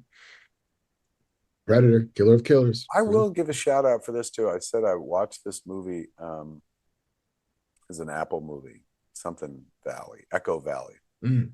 Not a great title, but it's about Julianne Moore is a mom, and she got like Sydney Sweeney's her kid, but she's like a junkie kid who's always in trouble and stuff like that. So it's a pretty cool piece about like, how far would you go to protect your kid kind of thing. But Sydney Sweeney playing like, a kid who's got some drug issues and whatnot. Mm. I couldn't help but notice like her skin looked the most real I've seen somebody's skin look in a movie, in a Red Hot Minute. I think it might have been that the director just had everybody go no makeup. Mm. Because she had like, I'm not saying she got bad skin, but she got normal ass skin. Like, we all get like zits or whatever the fuck. Like her skin matched her character. Mm-hmm. But that was, she was good in the movie, and Julianne Moore, of course, is always wonderful. But I was really taken by how like the skin accuracy. I was like, check you out, man. Like, do me a favor before we get on set. I want you to eat like a lot of American cheese, like just processed American foods. Honestly, like what it kind of felt like, and just I'm not like, hey man, we should do a Dogma 95 movement, less makeup and shit. But I tell you, with the new, the shooting digitally versus shooting on film, you can't hide anything anymore. No. Like you see every fucking pore on a human being. Like what do they call that shit where it's like super in focus? The detail is like fucking nuts at this point, man. Like sometimes I'll just be watching TV and I have to stop and pause it just to be like, I'm seeing way too many pores on this person's face. Like, and not in a bad way. It's just like, that's how good cameras are these days, or how digital cameras are these days. I mean, I remember when like the Tonight Show went from regular fucking def to high def, and they hadn't figured out how to light yet and hadn't figured out how to do makeup yet. And it was just like, oh God, oh, I see too much of Jay Leno's face. There's too many things happening here. Like, we just weren't prepared for the reality of what true, fucking fidelity looked like. Truly. I mean, it's nuts, man. All right, kids. All right, we should go. Yeah, we should go. Otherwise, we're gonna never stop. Yeah, this won't be our 24-hour podcast. No way. We'll use that to raise some money for somebody. Happy Father's Day to all you dads out there, all you motherfuckers out there. Hell yeah. And if you're looking for something for dad, kids, well, Plastic Meatball has you covered with the Jay and Silent Bob Blunt Man and Chronic figures. Look at that fucking light. The blunt saber comes right out of his hand, just like the old Darth Vader figure. Don't give him a fucking mug. Don't give him a fucking tie. Give him a fucking Blunt Man and Chronic. Let me show you some inside baseball shit. I think I showed you all last time. This is what a can fucking badge looks like, kids. See, you should Film have it. given them the one with you in a hat. They'd let you walk anywhere if you were wearing a hat in that picture. True. Here's another one where I'm not wearing a hat. This is my badge from the Tribeca Film Festival. And once again, not a hat. Mm. Yeah, that was great. I was so happy for Logic. People ate that movie up, man. He cooked and they ate, as the kids say. For some reason, I won't let the show stop, but we have to stop. It's got to go. It's got to stop. I'll be honest with you, man. I was like, oh, man, we got a show tonight. I was just kicking back, watching TV. I was like, oh, yeah, I got nothing to say. Turns out I had plenty to fucking say. This was a good time. Always a pleasure. Yeah, it really is. Sometimes the talking cure is what you need, man. Sometimes if you're just doom scrolling and thinking about the world and stuff, sometimes it's just nice to gather with a bunch of people and talk about shit that's really trivial and doesn't matter and discuss it like it is. Indeed. So thank you, kids. What a lovely way to spend a Saturday night. Hell yeah. And got happy my head Father's out of my Day. hands. Thank you for that. Huzzah. Kids, you have a good time tonight? If you did, thank Banff, man. He made it happen. And Dilf, man. Somewhere out there in the void. But there ain't no show without, God damn it. There you go. That guy. Just whatever. Marc Bernardin, ladies and gentlemen. Give it up for marvelous Marc Bernardin. Thank you, Mr. Smith. Stay safe out there, kids. Spread joy where you can. There's no fate but what we make for ourselves. Sarah Connor said Terminator. That. Yeah, I was going to say, isn't that Sarah Connor? Indeed. Are you Sarah Connor? And as Mike Rios points out in the chat, may the Schwartz be with you. The Schwartz Awakens. Maybe that'll be the title. Ooh, nice. That'd be strong. Nightshade Holloway says, let's drag this out. You can tell, right? I don't want to go home. I don't want to go. I feel like Doctor Who. David Tennant, Doctor Who. Like when he was about to regenerate. I don't want to go. I don't want to go. And then he becomes Matt Smith. Yeah. All right, kids. Fuck. I really just don't want to end the show. So we have to go back to the world. If we don't end the show, we don't have to go back. Yeah, but you know what? I got shit to do. I could write my comic. That'll be it. Got stuff to do. I got shit to do. This comic I'm working on is like dream come true kind of stuff. I mean, I just didn't even have the dream because I would never be so bold, but it's been a good time. We should all have a good time. Yeah, that's what it's all about. Fuck. All right, kids. Thank you for hanging out with us here. For Fat Man Beyond, I'm Kevin Smith. I'm Marc Bernardin. Tune in next time. Same fat time. Same fat channel. Nobody does that to TVs anymore. YouTube.com/Kevin Smith or no. Smodcast.com. Smodcast.com or YouTube.com/Kevin Smith. There it is. Jeff's kiss, everybody. Careful out there. Mwah. This is the cat. Greetings, everybody, and welcome to the AKA Ask Kev Anything. Every saga has a 10-year anniversary, ladies and gentlemen, and this is what happens when Jay and Silent Bob get old. I'm Kevin Smith. Kissing you!